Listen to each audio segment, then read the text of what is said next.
Everyone, this is Frederick Jones, founder of My Footprint Entertainment, LLC, and the publisher for Saturday AM and Saturday Plus.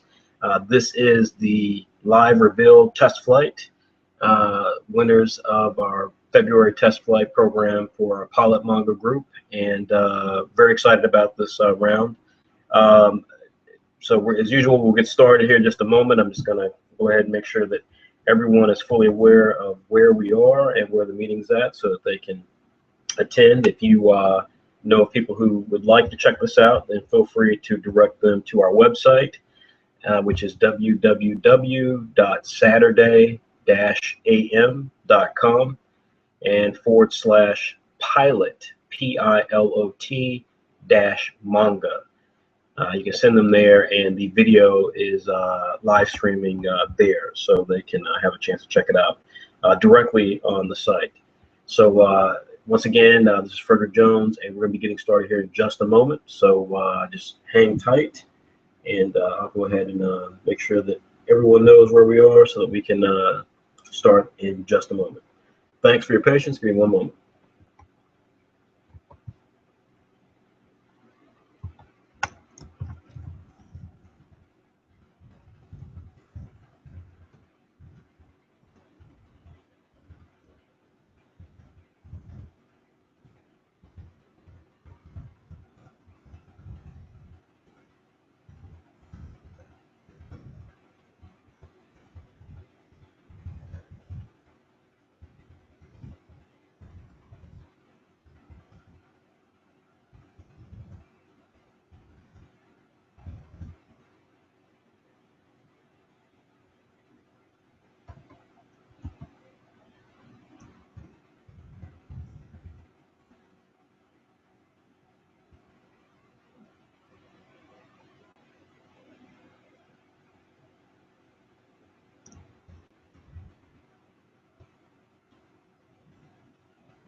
Okay, so all right, so we are officially getting started here. Normally, some of the Saturday AM creators join us, and but I know this weekend has been a little difficult with Valentine's Day, so I know some people have been traveling. So it may just be me solo today. Hopefully, that won't be the case. But regardless, we do have some really talented amateur creators who have gone through the PILOT Manga program, entered this month's test flight, and I want to really commend both the creators who have submitted work, as well as the creators who have participated in our PILOT Manga group. So as we normally do, let me just take a few moments and just explain who we are for anyone who's newly tuning in. My name is Frederick Jones, as I said, and My Footprint Entertainment was started with the mentality of trying to create the next Marvel Comics for the digital age, really trying to focus on new creators with new voices that, you know, whether they are from different parts of the world that rarely are looked at as being places that can create new content, or it's from voices that we rarely hear from, be it women, people of different sexual orientation, people of different cultures and ethnicity, or even gender. We really wanted to try to create a vision of comic books for the future. And so we've been really fortunate that you all have embraced us so well. We're entering our third active year, our second year of publication, and our flagship title, Saturday AM, is continuing to do very strong. It's being embraced by people from all over the world, and it is a digital manga anthology, very similar to Shonen Jump, except that our properties were all original and come from creators who live all over the world. Our #1 property, Apple Black, is from a young man from Nigeria. Something that you're just not going to see in Japan, and certainly not going to see in Shonen Jump, or at least that has not occurred in over 30 years. So, we're really proud of what we've been able to create and the support that we've engendered. We've launched brand new series like Mathaka Lux Nova, and new series that'll be coming that come from PILOT Manga, series like Islanders. So we're really excited at what we've been able to create, and we're really excited that what we've thought would be a really cool and powerful idea of giving a professional look to ideas that come from people from all over the world would be embraced by so many people, and it really has been. We have a long way to go to be the next Shueisha or Shonen Jump or Viz or Marvel, but the passion that we see from you guys, the talent that we have both in our purview as well as the people who want to work with us, tells us that we're on the right path. So we're really excited about everything we're doing. So PILOT Manga was started as a group for Saturday AM creators, where we could actually work with the next level of talent, because we were getting bombarded with people who wanted to have us publish their work. And the reality is that we just weren't in a position to do that. Many other websites are out there, and they have the mentality of publishing really anything that's given to them. That's not our focus, both because we can't do it, and we just don't have the manpower, and two, because we envision webcomics and the idea of webcomics being something very specific. And for us, that means having things that operate a certain way versus just having anybody upload content. So, we were really excited to start PILOT Manga because it gave us an opportunity to interact with these amazing talents that are out there, and at the same time being able to help direct the future webcomic creator down the path that we think is most successful, based on the success that we've seen with our creators, and at the same time also gives them a sense of what it's really like to make a living at this. The discipline, the demands on your character, and on your ability to be professional. These are things that we just didn't see anyone else trying to do, at least that we saw, and so we wanted to try to create that. And so we've been really fortunate. We have nearly over 1,000 people who've tried to join our PILOT Manga group, and we have only 300. And it's not because of any sort of elitist feel. It's because, again, we're just not equipped to be able to handle any and everybody. So we really try to find people who are serious about creating web comics. They're serious about the business of being a comic creator, and they understand the community. And so this event tonight is our 5th one, I think. We started it in June, or late June, early July. And we've found some amazing talents, from Philippa Borman of the United Kingdom to Justin Anision from the United States, Leonardo Massip and Frederick Ward. Leonardo Massip from Cuba, Frederick Ward here from the United States also. We've got other creators who we're working with, such as Alvaro Sanchez Byrne, who was one of the finalists last month, who is from Spain. And so we just continue to be amazed at the talent level that we discover. And I'm happy to say that many of the titles many of the creators and many of the titles that are from Test Flight have ended up or will end up within PILOT Manga. And again, I mentioned Islanders and another title called Comic Man from Frederick Ward, and those both are series that we currently are running their first chapters within our series called Saturday Plus. And the response has been very strong for them. If you've not checked it out, you can do so at www.saturday-am.com/plus, and you'll be able to go there and actually check out the material from these guys. Islanders is up to about chapter or installment number 5, I believe, and Comet Man's in installment 4. The latest installments will be coming out over the next 48 hours, hopefully next 24 hours, and they look fantastic. And I think you guys will really enjoy both original creators like these guys and what we can produce in Test Flight, PILOT Manga, as well as just the sort of flow to sort of content that we produce here at Saturday AM. So those are just great examples of what we're capable of, and we have many more to come. So this month's Test Flight for February, this Test Flight was very different. The Test Flight basically, every month the Test Flights offer new rules, and they are set to try to give people a sense of what what people can look for, what sort of ideas we want to see them stretch and try to produce. And so I'm going to actually see if I can share the screen here so you guys are following along with me. And so give me one moment here. Let me do a screen share. Again, if you guys are just joining us, we're a small company, so you'll never hear me say that our stuff is top of the line. But nonetheless, there we go. So hopefully you guys are seeing our website, and I believe you are. And so let me make sure you are. There we go. And so if you are, then you're looking at the rules. And so the rules for the February Test Flight, what we asked our creators and those who are entering to do was to create within 3 genres.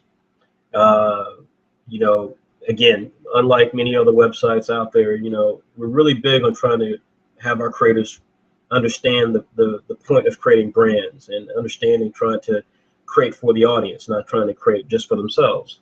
That may be controversial in some circles, but with my background and my experience in corporate America in this field, this is exactly what I think you need to be doing. Any amateur creator needs to be thinking about their audience, because there's no point in doing this if you're starving. The starving audience, artist ideas is not what we're about.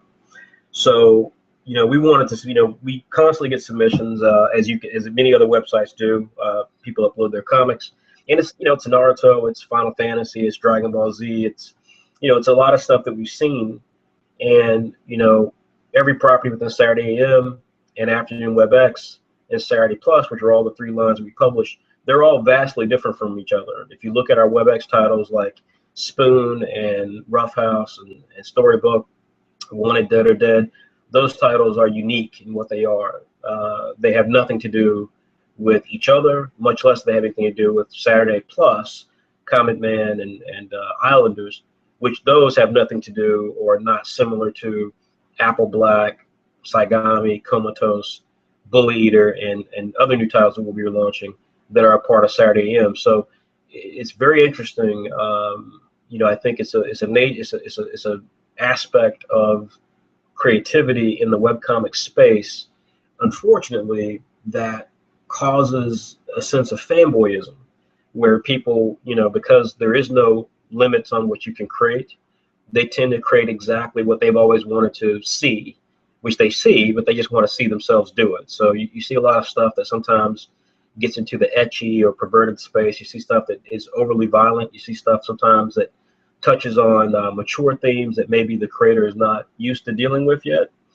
And of course, you see a lot of character designs and concepts that seem very much like Avatar or Naruto and things of that nature. And so we thought with this Test Flight this month, we would focus the creator down a specific path and make them have to exercise their creativity by thinking in different ways. And this is something that, frankly, is very common. So we were really happy to do it, because this is something that within any professional circle, you often hear the idea of think outside the box. And part of the way that if you've ever done those trust exercises, if you're an actor or a musician, part of the way they do that they get you to think outside the box is they limit you in terms of what you can do. So you have to use your skills in new ways. You have to think differently.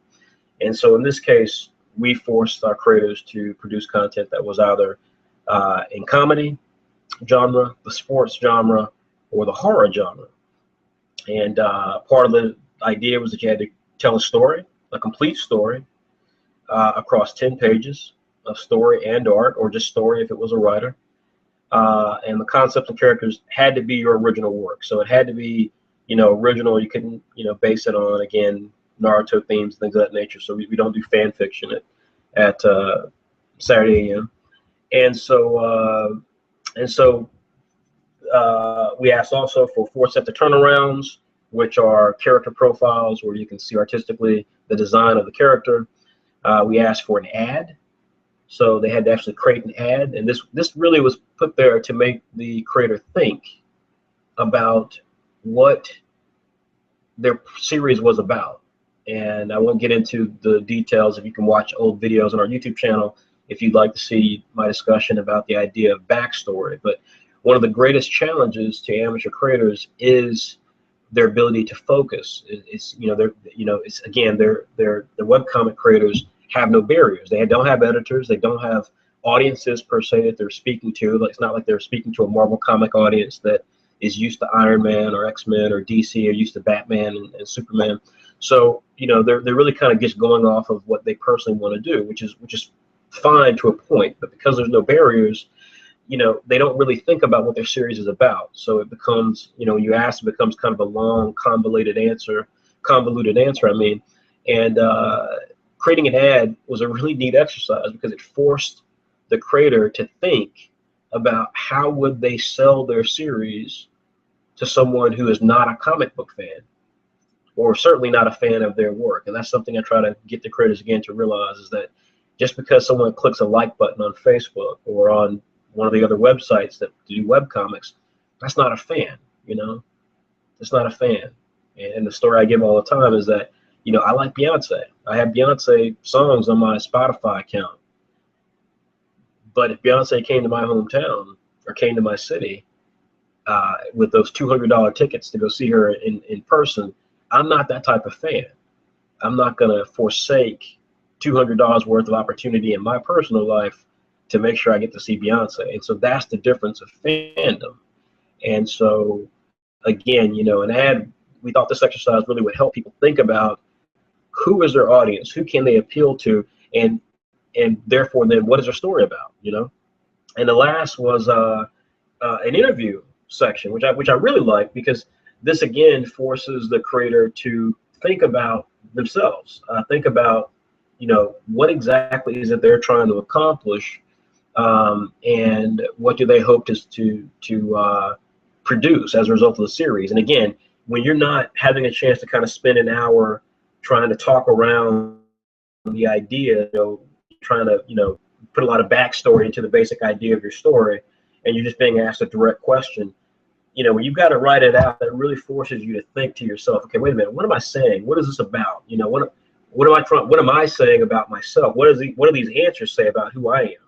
And so, again, we thought these were really interesting demands and guidelines for the entrance into this particular test flight, and I thought everyone really rose to the occasion.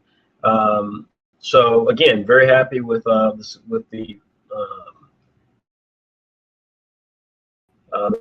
those. I think everyone did a really interesting job with it. So really excited at the potential. So with that, let me just say before we get started that once again, the way that we're structured is that you absolutely can ask questions in the event. I try to move things along very, very quickly. And again, if I've got someone in with me, with one of the people in our group, then I can kind of deal with any additional questions. But at this point, I don't see any other questions that are there. If you do have questions, there's a group chat that is featured inside of the Google Chrome Hangout window. So you certainly can post a question there. Likewise, of course, within Facebook, we do have 2 Facebook groups, and you're always more than welcome to post something to our Facebook group. Our Facebook group is www.facebook.com/Saturday-AM. I'm sorry, Saturday AM, just one word. Or you can access questions to us via our PILOT Manga submissions group, which is a private group on Facebook. And if you'd like to join that group at any time, simply send a request through Facebook to the PILOT Manga submissions group. But again, the best way is just to post a question right there in our group chat here within the Google Hangout window. You can probably see it right now on the shared screen. And that way I can answer it in real time. So again, that is kind of all the kind of specifics and particulars about what we're doing. Really excited again for everyone to join us. We've got a good crowd here tonight. So we're going to go ahead and get started. And again, if there are any questions, feel free to ask. I'm not doing this in any particular order, by the way, so don't worry about that. It should be relatively easy to follow. At least I'm going to try to make it easy to follow along. So, bear with me as we kind of.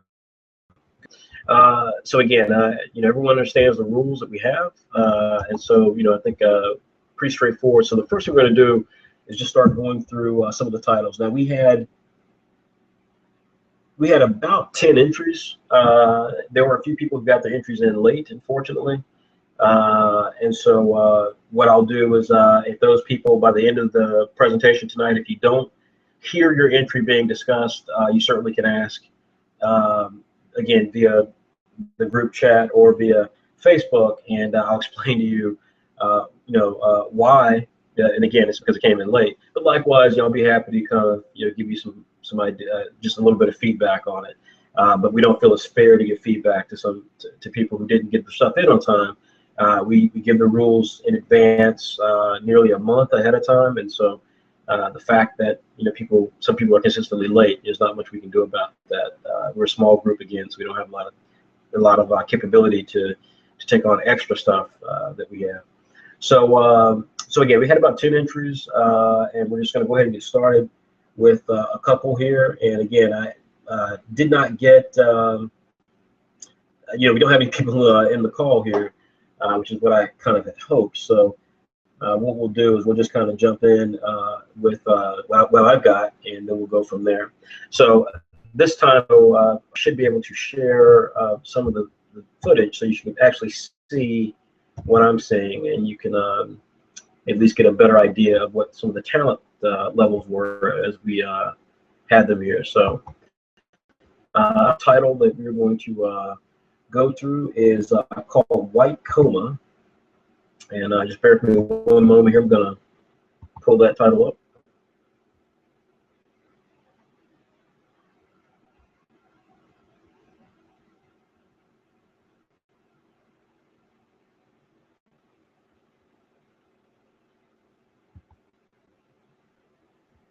Okay.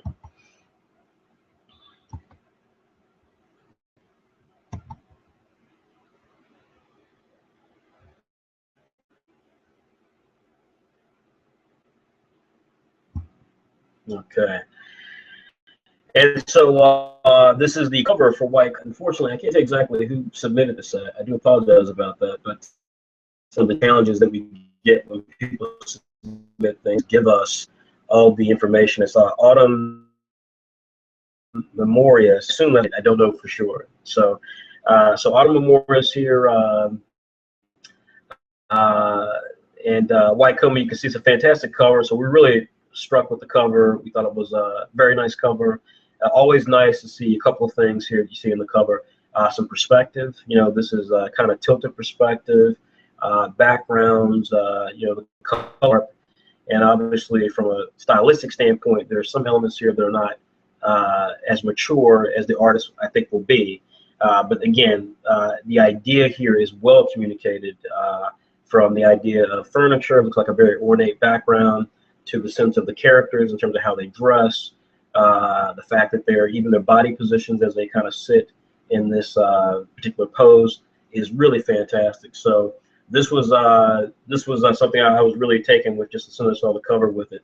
I'll read you real quickly what the basic story is about. The basic story is about Madison Cole. She's a typical first-year junior high school student, except for a very special ability of hers. Whenever unconscious, Madison is able to see visions of the past, present, and future, even the manifestation of ghosts. This ability has brought her many problems, and as she's about to enter junior high, she swears to leave all of her misfit activities behind her and lead the normal life of an 11-year-old girl. But that is easier said than done, as numerous murders and deaths and crimes arise in her hometown. She must start learning to accept her gift and work along with other psychics. The author here has psychs or psychos.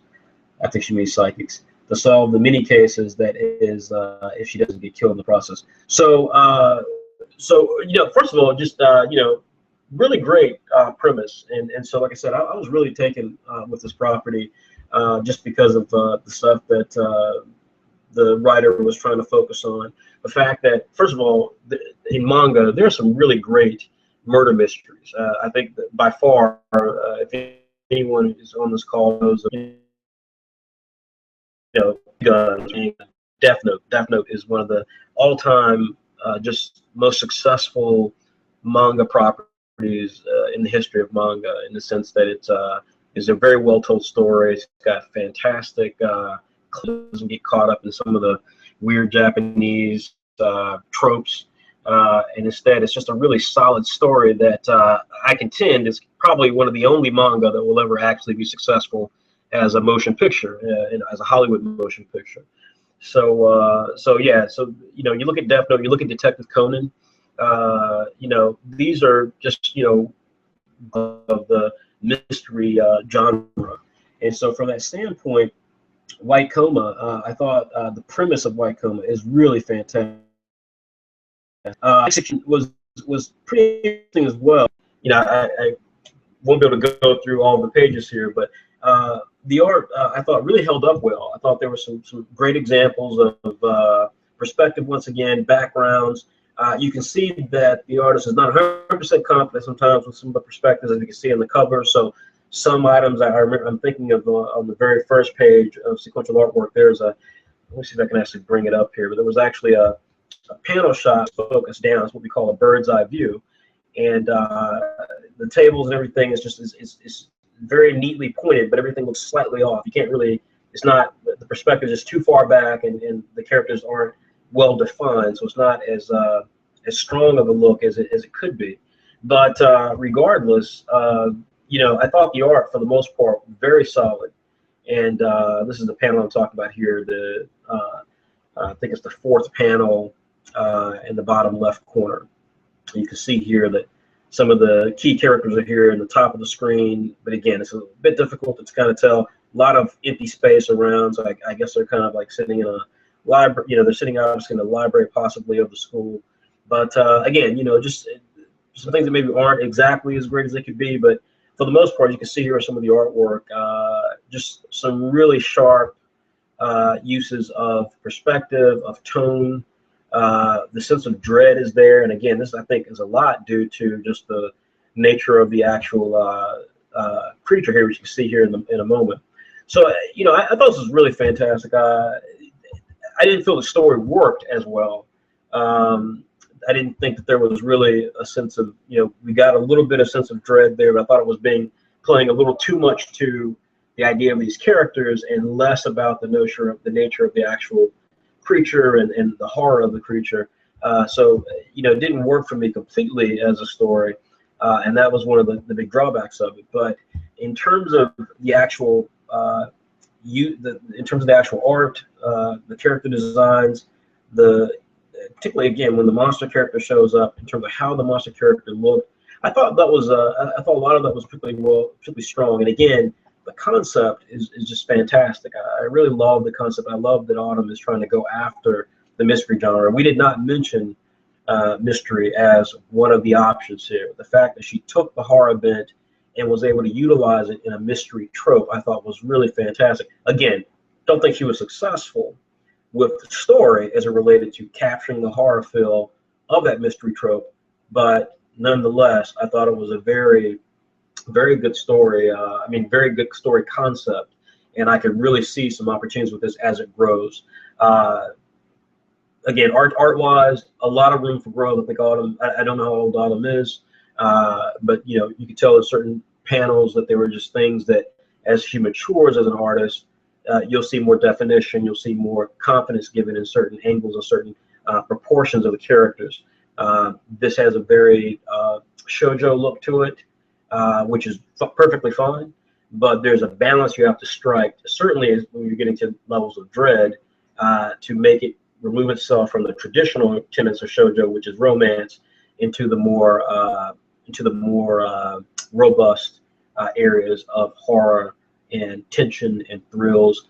And again, I didn't see that with these characters. Even though I like the character designs, I think the artists, like maturity perhaps, did not give me the sense of struggle and power within these characters that you'd have to get when you're thinking of maybe seeing something that's going to be very frightening.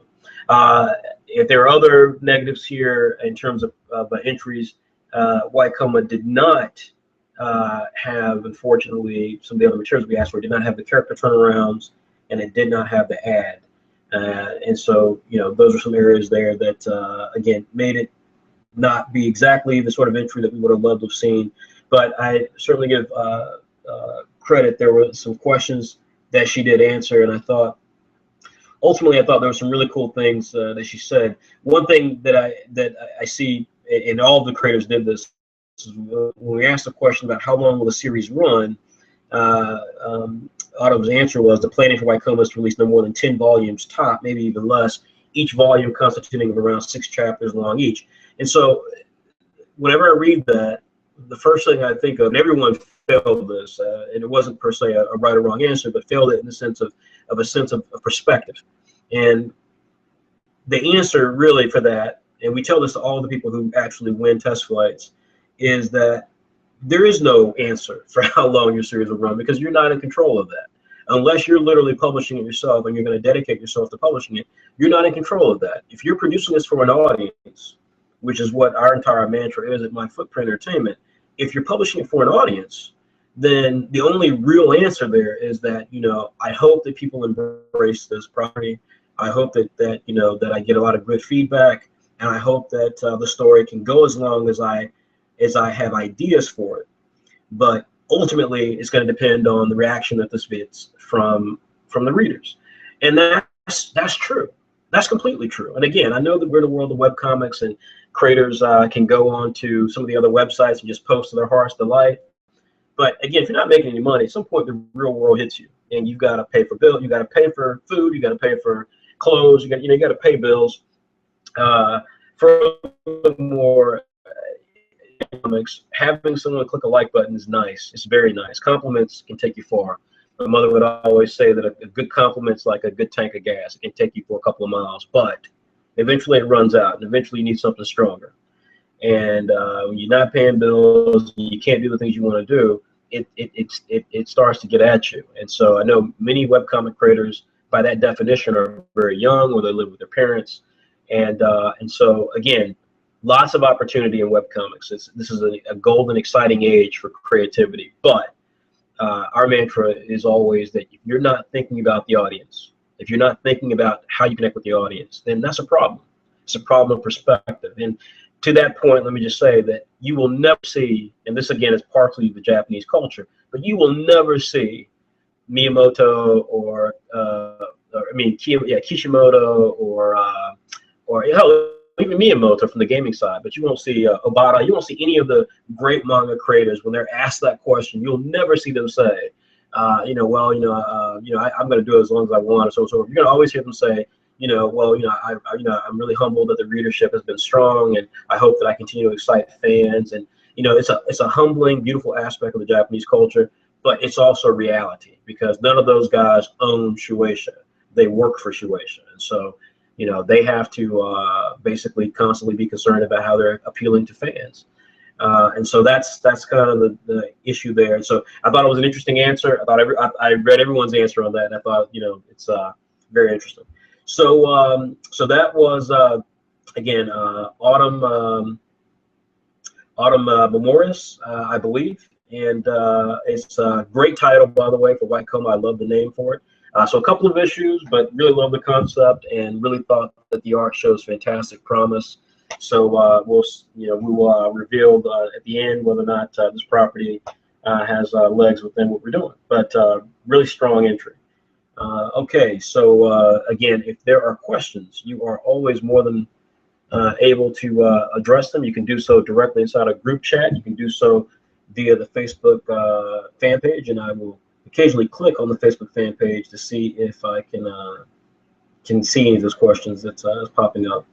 So I apologize for being a tad bit not as on it as I normally am, but I am using a different system to connect the things. So unfortunately, that's probably why it's sounding like I'm a bit off pace here in my normal conversation. So I apologize for that, but that's just the nature of the beast. So we're going to continue on now.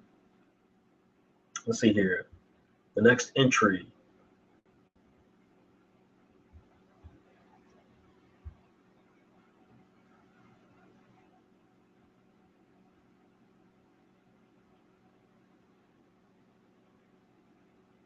Okay. The next entry is J Lavado. And again, there was this wasn't a complete entry, but here's the next entry, and unfortunately, Jao did not give me a name for the manga. At least I'm not seeing it. So unfortunately, that's another little challenge that we've got there. But nonetheless, let me jump right into it. I will post the image here so that you all can follow along.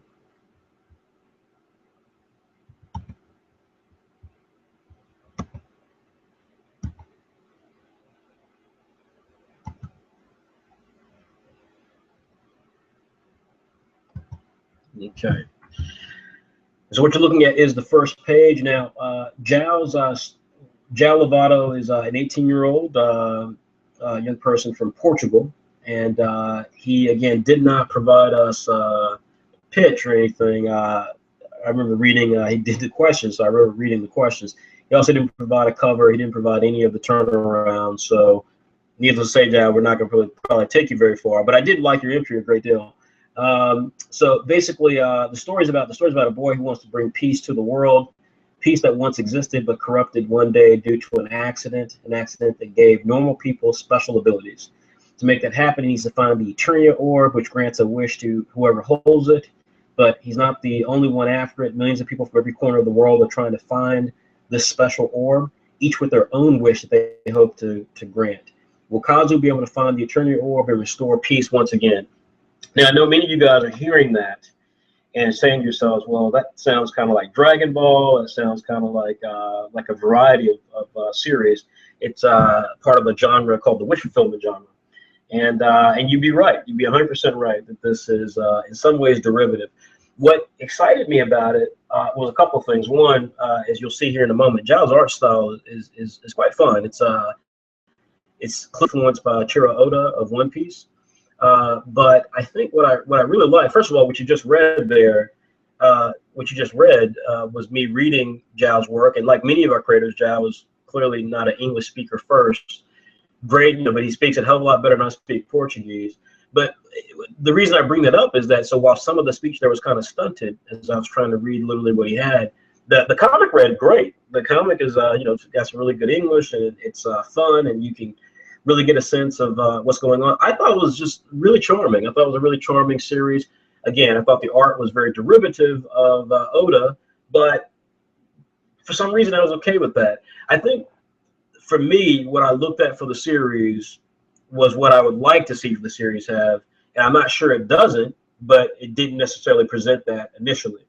And so from that perspective, what I kind of liked about the wish fulfillment idea that Jao was doing was that, first of all, the idea that the character is trying to bring peace to Earth. I thought, there was room here for, even in its own simplistic way, to have a very kind of philosophical, fun conversation about the nature of doing good. And I thought, just an interesting idea. I mean, I'm 41 years old, so perhaps I'm seeing ideas here that could be here that Jao, the creator, is not.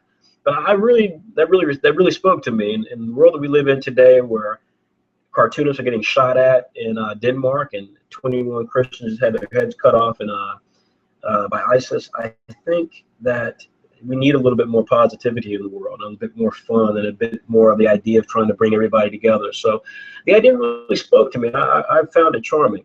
That's not to say that things were perfect in it, not by a long shot, but I found it quite charming, and I really really appreciated the basic idea here. So let me flip through a bit of the art here so you guys can follow yourself. You can see here, first of all, on this page, you can see a lot of Oda, particularly where Kazu, which is the main character, is got his hand up. He's got that big Oda type smile. Again, you can see here with the text. First of all, it's going right to left, so it's traditional manga format. But you know, basically, Kazu. The basic idea is that Kazu comes along a group of thugs and decides to take down some of these bandits. But you know, he's it's not like a violent way of doing it. You know, he just kind of has he kind of does it in a fun. You know, again, very charming, and the art shows real promise. It's clearly influenced by Oda, but there was a personality to it that I have to say that I really liked. Unfortunately, again, too much was missing here for me to be able to recommend this series to go forward, or at least at this stage of the game. But I truly think that Zhao, as a creator, has a lot of promise. Again, I don't know how fully Zhao thought of the story. I don't know how much he actually had planned. This 10-page story, was silly. There was nothing of stake here, nothing there was nothing under threat, so to speak. So really not a lot happened. You got a sense of who Kazu is as a character, but he fits the manga tropes. I kind of liked his character design a bit. I love the Oda-isms of the art. This is probably the weakest panel here. It's just very kind of direct and not it looks like the bad guy is kind of bending like a rubber band. So I remember in my notes saying this is probably the worst image that I saw. But I still have to say that I was charmed by it. And again, when you talk about creating for an audience, if you can charm somebody, if you can charm your readership, that's a huge part of it. Some creators charmed by art. They have artwork that's just so stunning that you literally can, the story could be about a pile of doo-doo, but the artwork's so amazing. You're like, man, this is the most incredible story I've ever read about feces. But other people do it through just a combination of story and art. Some people's art is not traditionally or attractive, and yet still, the entire setup of it is enough to really draw you into what they're trying to do. So, like I said, I really found myself enjoying it, but obviously the lack of so many of the pieces of it made me not able to go forward with it. There was no title to the story. There was no real consequence to this particular story that was submitted, so they kind of failed on that level. The art is, has some areas of promise, but is missing a great deal of opportunity within it in terms of what could be there. So there was just some things there. As I've done in the last review, I will read one of the answers that he gave. And so Zhao had chosen per the rules, he chosen 4 things. One of them actually was just explaining the story, so it was really kind of his pitch. Otherwise, I wouldn't know. But when he was asked about what series, manga, anime, Western comic book most influenced your work, he says that he must say One Piece, which shouldn't be a surprise to anybody. He says such a good manga. He hails Oda Sensei. So when I read this, the thing I thought was this, and again, respectfully to Zhao, is that this is a good point to make a point about the fact that again, you have to see yourself as a creator first and foremost. So while you need to think of your audience, you need to see yourself as a creator. And if you're a creator in the shadow of just one particular creative voice, it becomes very obvious. And it actually becomes distracting.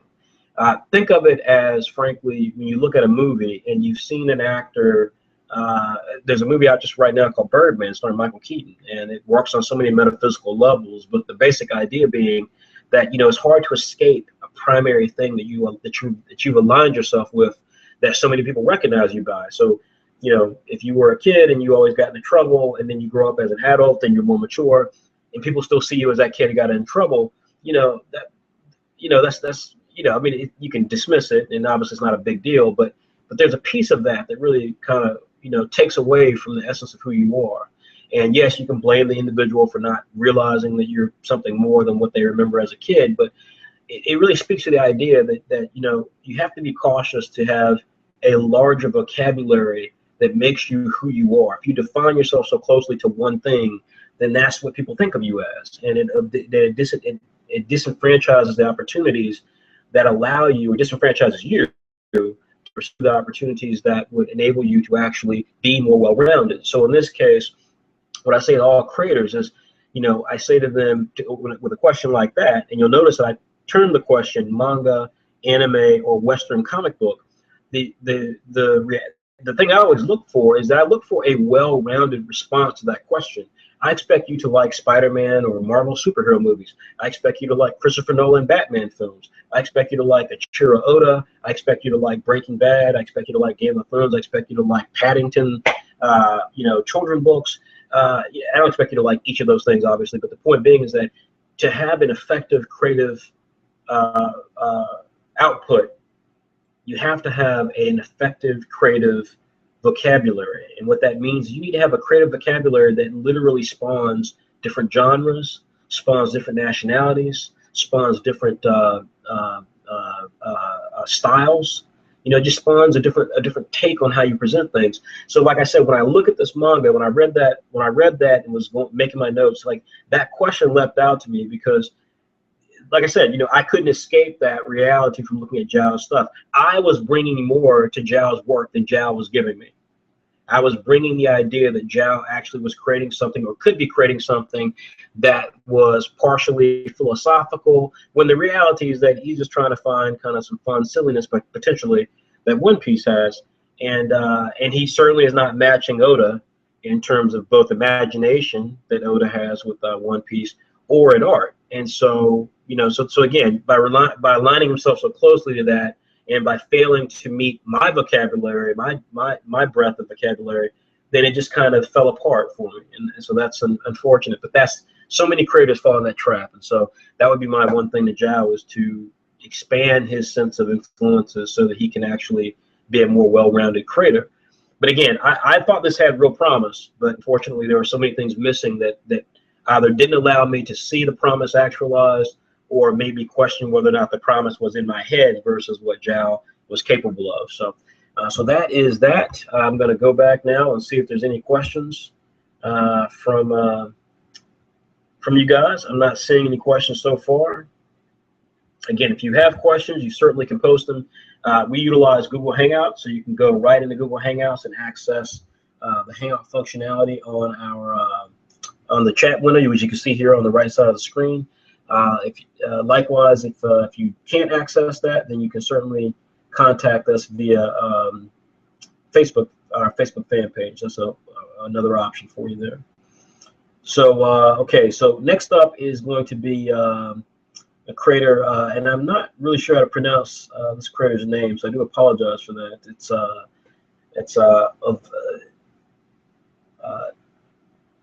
It's Vinova Klanier, and I'm sure I'm butchering your name, and I so apologize for that. But they submitted a original property called Mysteries of Babylon, and this one was very interesting. Initially, it didn't have everything it needed, but they since kind of went in and fixed some of that, at least a little bit, not fully. But basically, we'll get in and talk about that here in just a moment. Again, I'm going to take a slight break, and I'm going to check and see if there's any questions on our Facebook fan page, and see if there's anything I need to answer on that level. Again, if you want to drop questions, feel free to do so.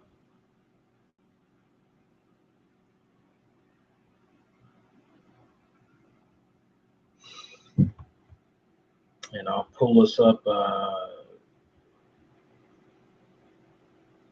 for the creator here in just a moment, so you guys can see that as I get started here.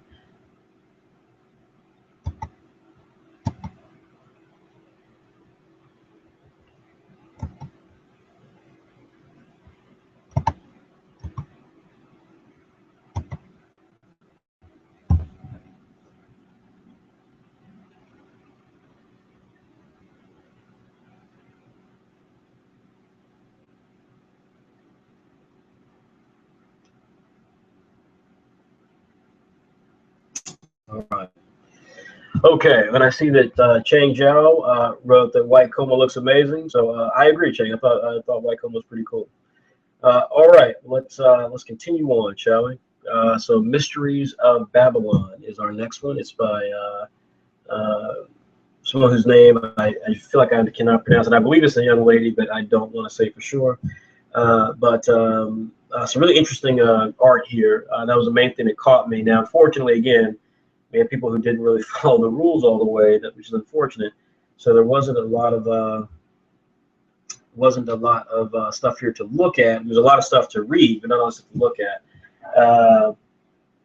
And so I'm just trying to see if she gave me any additional information here versus what I saw earlier.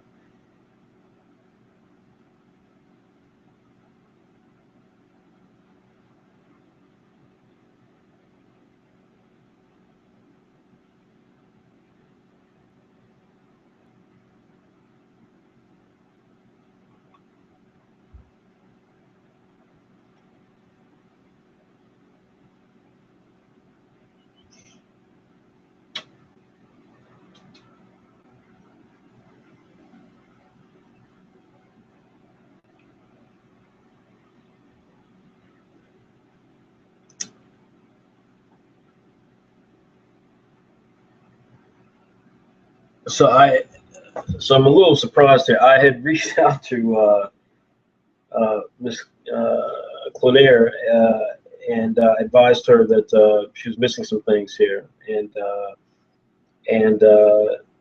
thought it had been updated, but it hadn't been updated. I mean, there's some things here in the files that were some time ago, and then some other things that weren't. So, wow, I'm a little. I really don't know what to say because essentially it seems like this is really kind of a liberal pitch. Oh, there we go. Okay, never mind. There we go. Okay, I was wondering if she did submit it. Okay, great. All right, there we go. We got it. All right, so hold on, guys. Let me pull it over to you. The artwork in this was actually quite interesting, but she had it in a very weird position here. So bear with me one moment, and this will be a live discussion regarding this work because she submitted it as a solid PDF file. So should be able to come up there. All right, so hopefully everyone can see the work here. So before we get going, let me just tell you guys a little bit of at least what the work is here. So the basic plot of Mysteries of Babylon is that Morgana goes back in time while searching for her mother and fiance.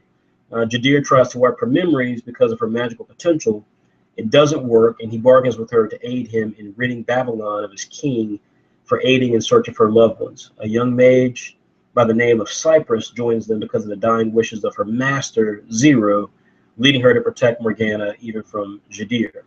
Now, when I read this initially, you know, this fit kind of all the issues that we traditionally talk about in PILOT Manga, which is that backstory is deadly. Backstory is absolutely deadly. And so, and this is like, it's like backstory can just take you out of an explanation of something before you even get started. Because at the end of the day, when you are telling someone what your series is, I just want to ask you what your series is about. If someone asked you what Naruto was about, the creator, the wise marketing individual, or just someone who understands the way you pitch a project would say, well, Naruto, it's about a ninja, it's about a kid who's a ninja in a village. He wants to be the king of the ninjas in his village to get respect, and this follows his journey. Another way they would put it, if they were doing it as a direct pitch, would be to say, Naruto, it's Harry Potter meets ninjas. And that are the two ways you say it. You would not talk about the fox spirit. You would not get into questions of who Kakashi is or Sasuke. Not at all. That's how you would sell that story. And so when I go back to Mysteries of Babylon, you know, again, we kind of get the first sentence really is probably it. Morgana goes back in time while searching for her mother and fiance. But then we get all this other stuff that is irrelevant because you don't know who these characters are, and a lot of it seems like stuff that the creator thinks is interesting, but it's not interesting. If you don't know who the characters are, if you're not invested in who they are, this is just backstory meant to try to make it seem more important than it really is. So Jadir tries to wipe her memories because of her magical potential, which you know, I don't know who Jadir is. And then he bargains with her to aid him in ridding Babylon of his king. So now she's got to rid the king of Babylon, which I guess is Mysteries of Babylon there. A young mage by the name of Cyprus joins them, which, again, I don't know who Cyprus is. I'm not really worried about Cyprus. Because of the dying wishes of her master Zero, which I definitely don't know who that is, to protect Morgana, someone, again, who, you know, we barely know about because we just know she went back in time, from Jadir. So, like, you know, I know that's a bit harsh, but that's the reality, is that there's just so much information there, when really at the end of the day, just tell me, what's the basic plot of the story? Morgana goes back in time, searching for her mother, and you could say in that same sentence that, you know, Morgana, in fact, if I were doing this, I would say Morgana goes back in time while searching for her family, period, in the story. You don't need to know if it's fiance, mother, and so on and so forth, and gets involved in a plot to overthrow the king of Babylon. Bam, that's your story right there. Tells you that there's intrigue, there's politics, there's personal family stuff, there's stakes that matter because families always have stakes. But short of that, that's it. And, you know, and again, when you've got all the information, it's like it just immediately can take you out of the conversation. I remember reading that and just thinking to myself, man, this just has taken me out of it. And of course, at that point as well, still, you know, I was looking at it and there were, you know, I wasn't seeing all the stuff that was there. So, so what was great about this, and then we're going to do a live read of the short story that she's got here. First of all, the art is quite fantastic, at least in the character designs. Love the stuff here. So, you know, we see the main character, not the main character, we see the side character, Cyprus here, which frankly, I actually kind of like Cyprus a lot. I think Cyprus should be the main character. I love her design. But then we get Jadir, who's the bad guy. Now, Jadir is a great character design because Jadir does not look anything what I expected Jadir to look like, not at all. Jadir looks, you know, he's got darker skin, which, by the way, all the characters have slightly darker skin. So I love that. I love the fact that this is not a typical Japanese sort of story where characters who look white have Japanese names. That is ridiculous. In the postmodern world we live in the globalization world we live in, that's ridiculous. Black characters, Latina characters, South Asian characters should be in manga is something that we constantly look at and shake our heads to, because these are mangas coming from people from all over the world, and they are trying to play the trope of Japanese manga. You don't have to. There's nothing to say that your character cannot be fat, cannot be short, cannot be black, cannot be Latina, cannot be anything. Nothing to stop you from doing that. Do not be so wedded to Japanese manga that you do stuff that makes no sense. So I love the character Jadir because it wasn't what I was thinking he'd look like. He still has dark complexion, but the white hair, the youthful look, even the lighter color scheme, which normally the bad guy would be dressed in black, I thought was excellent, really, really excellent. I actually like the logo a great deal. It's just a very interesting logo there. Great image, fantastic image. I don't know if the art itself, really captured throughout the story. We'll see the story here in a minute. But when I saw this image the first time, I was really hurt that I didn't see the rest of the art, because I was like, oh my God, this is beautiful. This is one of the best cover images we've ever had submitted to PILOT Manga. This is Morgana. I love Morgana's character. She's got red hair. You know, I'm not a big fan of the knee-high things, but again, that's just me. I kind of take that with, you know, stuff in the real world that, you know, is a different sort of character mentality, but maybe that's who Morgana is. I don't know. But again, I really liked just the diversity of characters. These are some of the best character designs in the entire presentation of Test Flight. So really liked it a lot. And even the king here looks fantastic. So this is great stuff. Yet again, a great image. This is a good image of perspective, by the way. This is fantastic perspective. There's rain going on. I don't know if you can see the rain, but there's rain going on in this image. Fantastic, fantastic artwork. So really, really, really happy with the art here from Miss Kleiner. Again, I hope I'm pronouncing that correctly. So let's jump in. Let's do a live sort of look, and you can get into you can see kind of how my critique works. So I'm looking here, and so we know some of the characters now. We know who some of the main characters are. So now we see a young man running. We've got a establishing shot here of the young man running. The second panel, we get a picture of his feet. We get a picture of the feet of Tahir, the Jadir, I mean, the villain. And one thing that I love here about just that section on page 1 is that if you did not see the first panel or understand the first panel, the second panel, where we see the young person's feet running, that is tension. That is excellent tension. Because just with the power of the art, we can tell that Jadir is totally confident. The feet movement in a static 2D panel looks very calm, looks very assured, whereas the other person is running. And so, you know, I don't know if I didn't know who Jadir was, and I didn't know who this young man was, which I don't know who the young man is, I would still know that this young man is running from that person. And this is excellent art, excellent character perspective, fantastic work. Then, of course, we open into Jadir. He's laughing, and then he's telling the young man, you can run, but you cannot hide. As we go to the next page, page 2.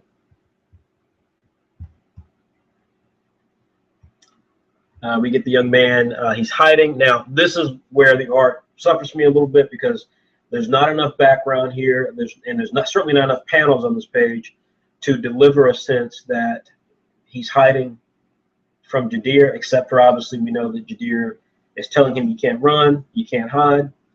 So you can run, but you can't hide. So so not at all a great page structure. This is actually a kind of horrible page, this kind of structure here.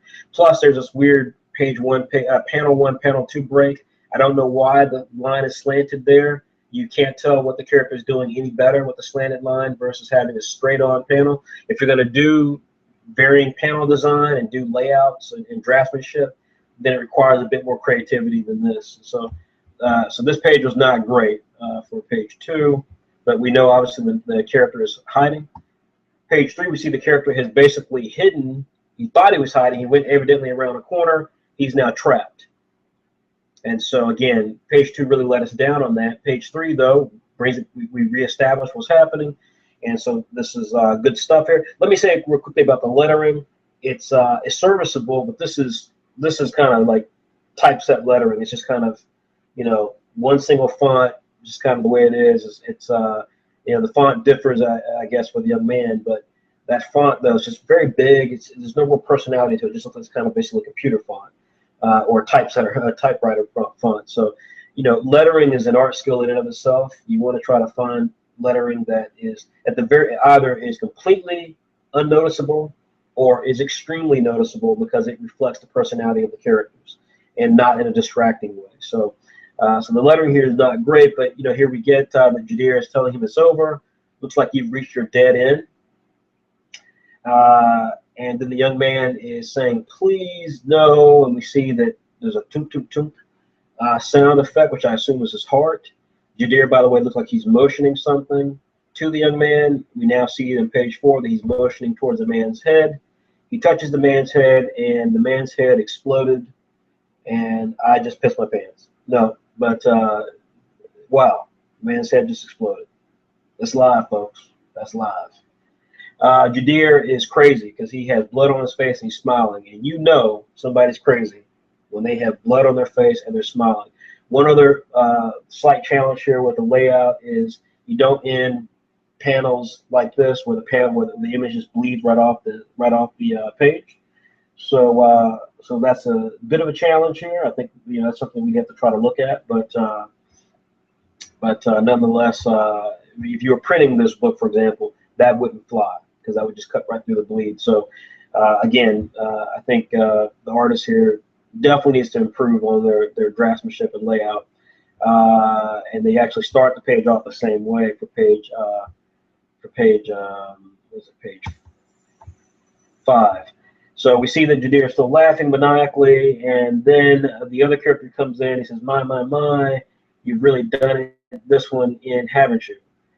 This character's name is Tariq. There's hardly anything left, he says. And so we see that Jadir, for some reason, is kind of looking a little more remorseful now, while Tariq is still looking like he doesn't give a damn. Tadiq leans down. Tadiq has a different font, which I actually like Tadiq's font a lot. He says, "What dares to incur your ire, Jadir? Normally you are more artful than this." And then we've got a very small font here, which I can't actually read here. Jadir tells him that a mere spy was nothing more than mitigation, so a weird sort of way to state that. I guess the guy was a spy, so he was killing him. The new brat Blodwin is training as someone that I can't fathom. Is training someone that I can't fathom.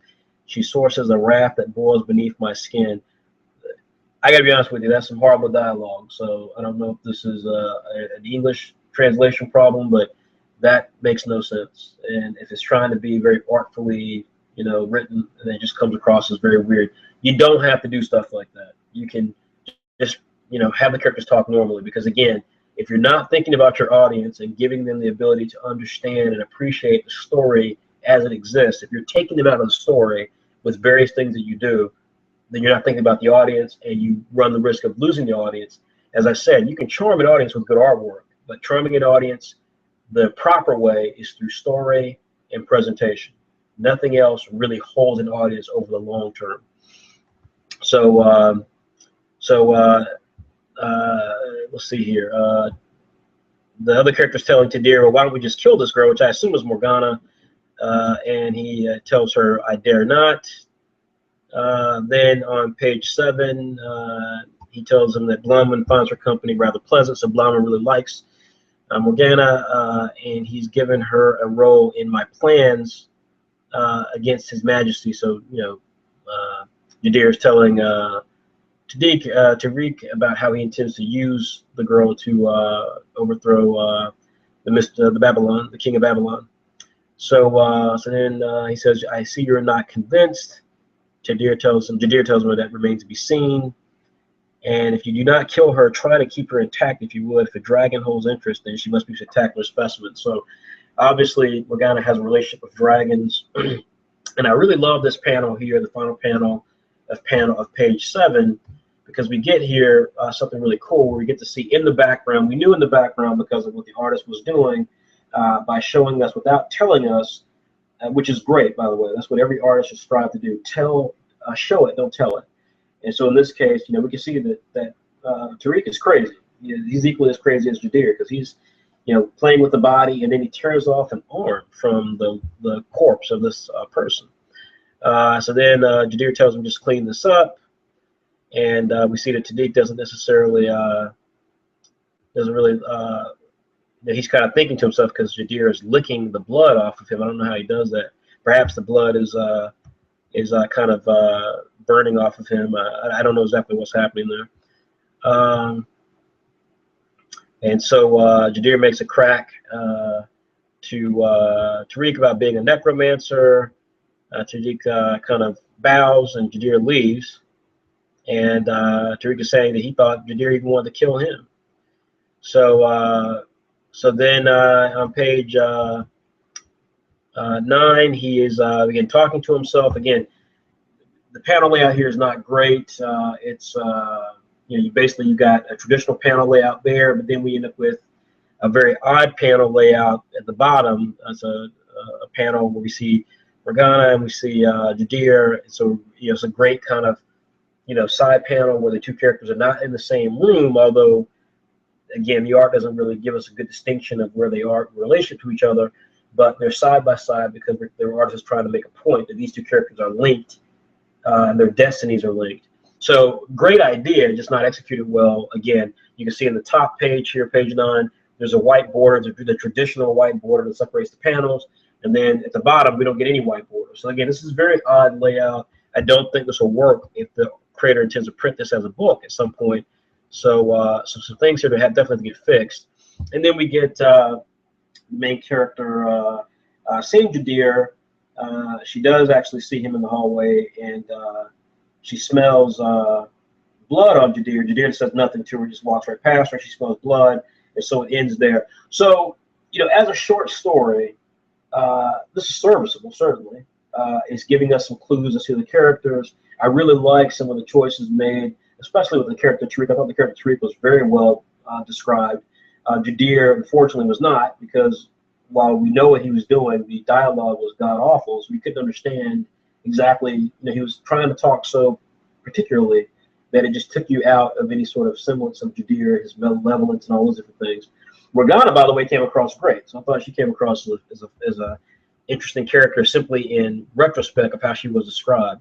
So, the short answer here is that I think this work has a lot of promise, but I'm perturbed by a few things. I'm perturbed by the layout of the pages. They're not the way you need to lay out pages, so it would not fly with Saturday AM. I'm perturbed with the dialogue choice of Jadir. And again, this may just be an English translation problem, which is perfectly fair. Again, we have creators from all over the world. They speak better English than anyone in Saturday AM speak other languages. So I can appreciate that. But again, there were quite a few things here. The biggest thing being the fact that I felt that the creator in their interview advised of what their plans were for the story. And so what kind of threw me off is that they were saying to me that this is a story they already intend to publish, which is great. You know, you can certainly enter stories into test flight that you already intend to publish no matter what happens. In fact, I encourage that. On the other hand, you know, when you go through test flight, you know, part of going through test flight is that we're going to, if you win test flight, we're going to really work with you to make your story be the story that it needs to be. And reading what this creator wants to do, and then looking at what I just saw, this would not fit where we are without substantial changes. And so I don't know if that would be something that the creator would be interested in. I don't know, but there were a lot of things, as I said before, the backstory of this just kills it for me, because, you know, the thrill here should be in the idea that this character is going back in time, you know, and what does that entail? That's the plot, is going back in time. That's the hook. But then the fact that we're getting all this sort of backstory, we got all these characters who got these big megalomaniacal plans, as we saw in the short story. You know, you're selling me on the character, or you're selling me on this complicated story. I can assure you, if you're trying to sell someone on a complicated story, then you're not going to get very far.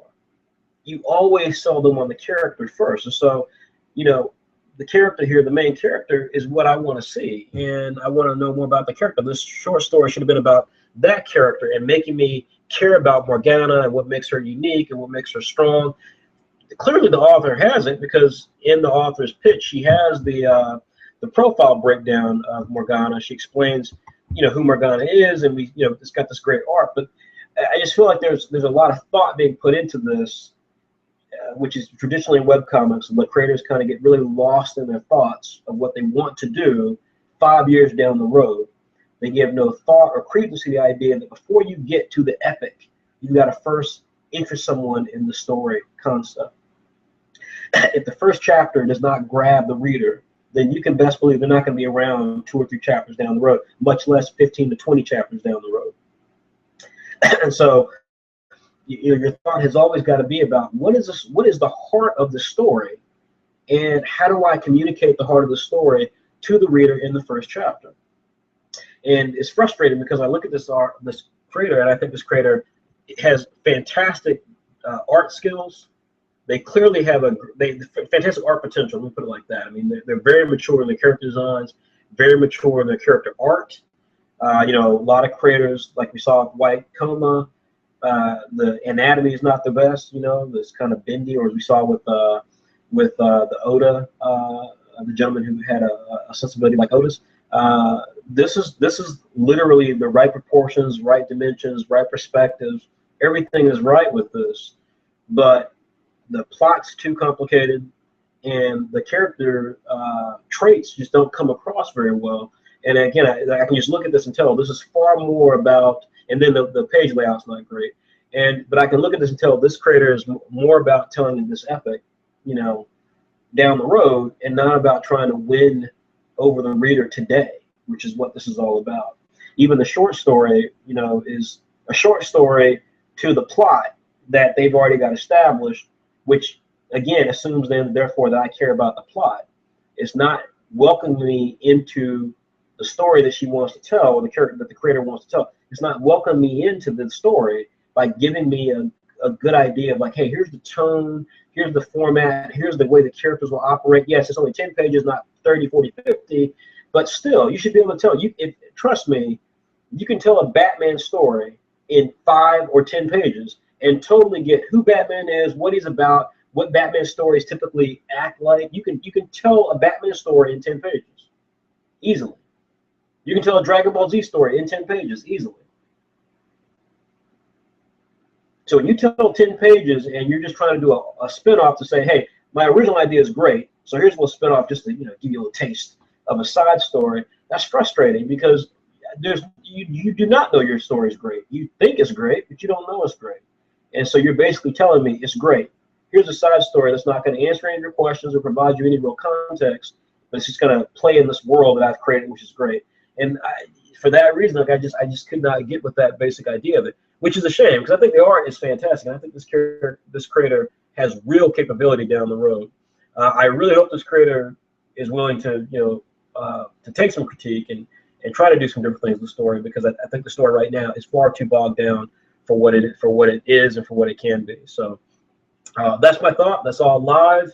I'll tell you once again, the answer to one of the questions here that the creator answered was that they see their series going in 15 mini arcs, and they see it being no more than 150 chapters. Again, I don't know who's funding 150 chapters. I'm assuming the creator is going to fund it himself, but that's a lot of chapters. When we met Whyt Manga, he had 3 chapters that he brought into Saturday AM. He finished the year with 9 chapters, and he was very prolific, produced really high quality content. And his first book, Our Saturday Tank, came out, Apple Black Volume 1. You can buy it today, by the way. And it reads fantastic. The reviews are excellent. But that's because Whyt came in and then with our format and our process was able to take his story down the path it needed to go, entertaining readers every installment, but capturing what he was trying to do. And that was 150 pages, 9 chapters. And if we start with where Whyt started from, not from where we started from, but when Whyt literally just first started Apple Black, that was years ago. Not years in the making for 9 chapters. So when I look at this, I'm thinking to myself, that 150 chapters, and no one's funding this. No one's agreed to fund this, at least not to my knowledge. And that's what I'm saying with webcomics, is that you've got to think about your audience. You've got to think about your audience. I'm saying you got to think about your audience, not for my sake, for your sake. Because if you're not thinking about your audience, then how do you eat? What if no one likes Mysteries of Babylon or anything, or whatever your title is, Whyt Coma? You still going to go to 150 chapters? I doubt it. So, like I said, that's a common answer I see from every creator is, oh, I intend this to go for several years. And it's like, if you don't have a plan to excite people, and God knows webcomics are free. Most of them are free. So if you don't have a chance to excite people, you're not going to get to even 5 chapters. The other websites that compete with us, I can promise you, no matter how good the artwork looks like, no matter how much their website looks nice, or how many people flock from one website, as creators flock from one website to another, I can assure you that you will go through those sites. You can spend 5 minutes on those sites, and you will find series that just stopped after a couple of months. You don't know if the creator had a baby, started dating somebody, had a death in the family, got a new job, started doing another story. You don't know, because that's the nature of webcomics. That's not the nature of Saturday AM, because we force our creators to be focused on the artist, on the audience first. They know what the audience expects from them, and they deliver. So again, like the concept here, I like the art here. And I think this creator is extremely talented. Despite how harsh some of that may have sounded, I think this creator is exceptionally talented. And I have no doubt that we will all hear about this creator in the future. My hope for this creator is that they will really take stock of what we talked about, if nothing else, the layout design of those pages. Because if that's the tenor of the layout of the pages, this will not be a book ever, unless they do significant post-production work. They will not physically have a book like Apple Black has, or Saigami, one of our other manga series, which is getting ready to have a Saturday Tank at the end of the month. They just won't have it, because I can assure you, you cannot have pages look like that. So that's Mysteries of Babylon discussion. That was quite a discussion, obviously, because it was all very, very new. So what we're going to do is we're going to take a minor break. We'll probably go about 30 minutes longer than we had scheduled. So hopefully everyone is in for the long ride here. The next creator we'll be doing is William Brody. But we're going to take a quick break, so everyone just take a moment and feel free to, if you'd like, feel free to take a moment and you can take a break if you'd like, get some snacks, get a soda. If you know, if the power of Slim Jim recognize our awesomeness, they would be sponsoring this friggin' YouTube video, but they don't, so I can't say step into a Slim Jim. But hopefully you guys will take a moment and just take a pee-pee break. Do whatever you want. I'm going to take a break myself and get some of that sweet, sweet Starbucks coffee, who also does not sponsor this video, by the way. And I will be right back, and we will pick up again with William Brody, and I will leave you all with Mr. Brody's artwork so that you can begin to get into the mood.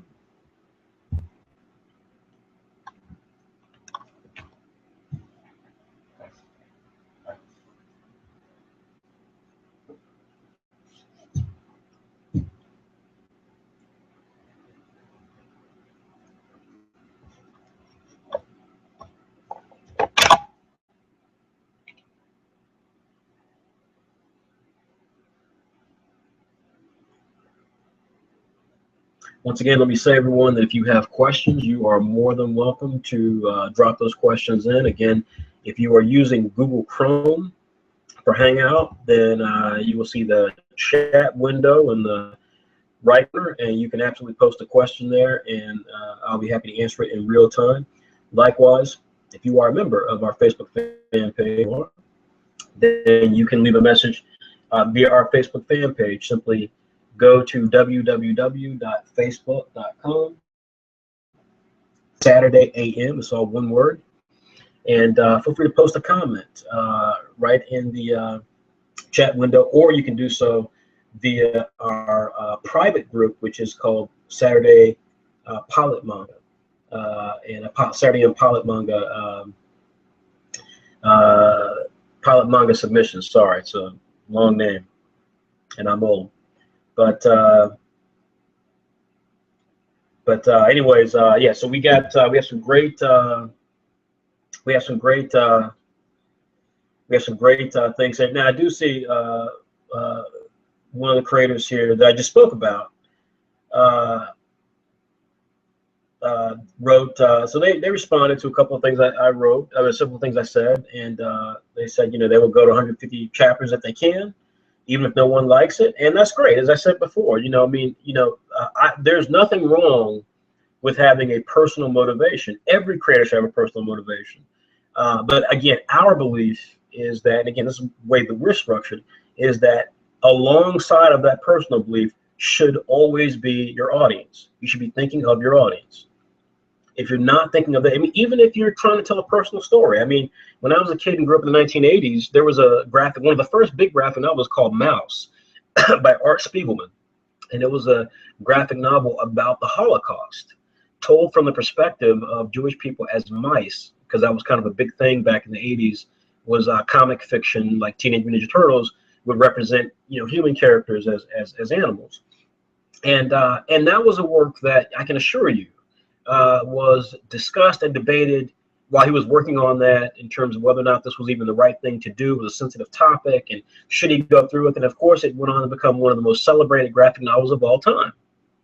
Of course, you should do it because you want to do it, and not per se if no one likes it or no one funds it. Of course, you should have the personal drive.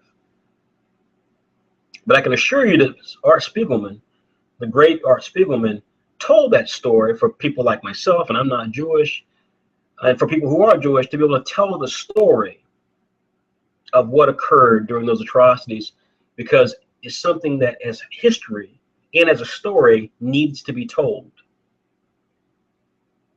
So he was doing it for people like me. He was doing it for the audience, as well as for himself, to get that story out of his system. So, so again, I mean, I appreciate you responding to the point. Don't be so caught up in that like, you know, you're not proving anything to me by saying, you know, I'm going to do it even if no one funds it. That's fine. I expect every artist to have that. But what I'm saying to you is a lot deeper, and hopefully you understand it's a lot more of a mature sort of response that you had there, as opposed to just doing it because you want to do it. Everyone, you submitted this because you wanted to do it, but the reality is that you have to think about your audience, period. You cannot exist in a vacuum. You have to exist within a community of people who respect and respond to what you're doing. Otherwise, what's the point? If you're just doing it for yourself, then just do one chapter and you've done it for yourself. You got the story out there, people saw it, whether they hated it or liked it, you did it, you learned, and so on and so forth. The second point you made about the pages going off the bleed and so forth. Again, there are some examples of that, but by and large, that is not a routine or normal thing. And I would also argue that Type Kubo-san, I doubt, would tell you that he is the bastion of examples to use for good page layout, and particularly for printing presses. He has Shueisha behind him helping produce his books, going in and remodeling pages and resetting scopes to make sure that the bleed line works. That's really technical stuff, and just because you see it done, don't think that there wasn't a lot of effort that went into fixing that. So again, you know, this is not a personal critique against you. This is just reality based on 20 years of experience. So, you know, you take it or leave it, but that's what we basically try to do here. Okay, so so we got all that in. Let's now hop on to Mr. Brody, who he submitted a few things, but this is the one he wanted us to go forward with, was Demonica. And so just give me a moment here, and I'll prep the pitch and the plot summary here for Demonica. The pitch for Demonica is The Crow meets Kill Bill meets Devil May Cry. So everyone got that? The Crow meets Kill Bill meets Devil May Cry. And as I've said before in pitches, if you guys go onto our website and read Writer's Logic, which our website is www.saturday-am.com. If you read, you know, what I've written about pitch, the basic idea of pitch is you should take two disparate ideas and put them together, because it forms in the person's mind the ideas that you want to try to get across. You can't pin like 4 or 5 different things together. That's not a pitch. That's just like throwing everything in a pot. That's like having too much backstory. So The Crow meets Kill Bill meets Devil May Cry. That's a lot of stuff thrown in there. You know, you'd have to wonder. Obviously, there's something here about revenge. I'm saying it on the main page here even. So The Crow certainly is a good example. So then the question becomes, do you need to have Kill Bill? Probably not. Or you can have Kill Bill. I'm assuming you threw Kill Bill in there because it's a woman. But the bottom line here is, don't get too complicated trying to throw all these different metaphors in. Just, it's not about the specifics. It's about the idea. What's the idea you want to get across? And I'm assuming that you're going either Crow, Devil May Cry, or Kill Bill, Devil May Cry, because the lead character is female. Either way, that's the basic thing I would say stick with. Plot summary: after being tortured and killed at the hands of the mafia, Monica, our lead character, has been reborn from a pact with a demon. She now wanders the streets of Blues Town with a member, I'm not sure how you wrote this here. She now wanders the streets of Blues Town, a member undead with a heart of rage as she seeks vengeance against those who took her and her brother's life. Okay. So I'm not sure what you meant there about a member undead. I remember reading that before and I kind of glossed over that. I thought you were saying initially that she's undead, but I'm not sure what you mean there. Anyways, bottom line, so this is a basic, you know, revenge comic story, and I thought for the most part that was pretty good. I mean, first of all, I thought it was pretty good specifically from the standpoint of just being a straightforward story. You know, this is something that you know, we just talked about this in the last entry, Mysteries of Babylon, where sometimes, you know, trying to be too complicated can really ruin the initial person's a chance to get into the story. An example I use about this all the time is that we see so many stories that come across from people who want to create Naruto. They love Naruto. They want to create the next Naruto, and they're trying to tell you about Naruto during the Chunin exams or during when he, goes up against Akatsuki, and they forget that that shit happened. Pardon my French. That happened like 5 or 10 years after Naruto launched. When Naruto launched, it was just about a kid that everyone hated who wanted to be king, the king of ninjas in his village. That's all it was about. But you can tell that the reader is kind of having a fanboy moment, the writer and the creator, and they're wanting to tell you about the story 5 years down the road, 10 years down the road, and that's not the story. That's where the story ends up. But that's an epic. That's years in the making. The story is again Naruto being a kid that everyone hates in the village, trying to become the next Hokage. So I really liked with Demonica. I remember I was flipping through it, and I really liked the fact that that this was just a straightforward plot. There was no like, hey, I'm going to try to tell a unique, long, sort of, story. It's got all these different aspects to it. This was just, it is, what this was is what it is. And so I really liked that a great deal. So a couple of things I noticed here with this. First and foremost was the fact that this is really not manga at all, which is great. We say manga because it's a popular genre or a popular artistic sensibility, but in no way, I mean, again, as someone who's actually been to Japan, let me tell you that manga just is comic books in Japan. It's not a particular type of comic. It's just a comic book in Japan. Obviously, aesthetically, it has its own look, but if that's the case, then if you've ever been to France, the French comics have a unique look. English comics have a unique look, and American comics have a unique look. They're all comics. They're all comic books. And so I like the fact that this, looked like a Western comic book with manga aesthetics very, very, very lightly thrown in. I don't know if that's just the nature of the artist's capabilities, but I thought it was interesting.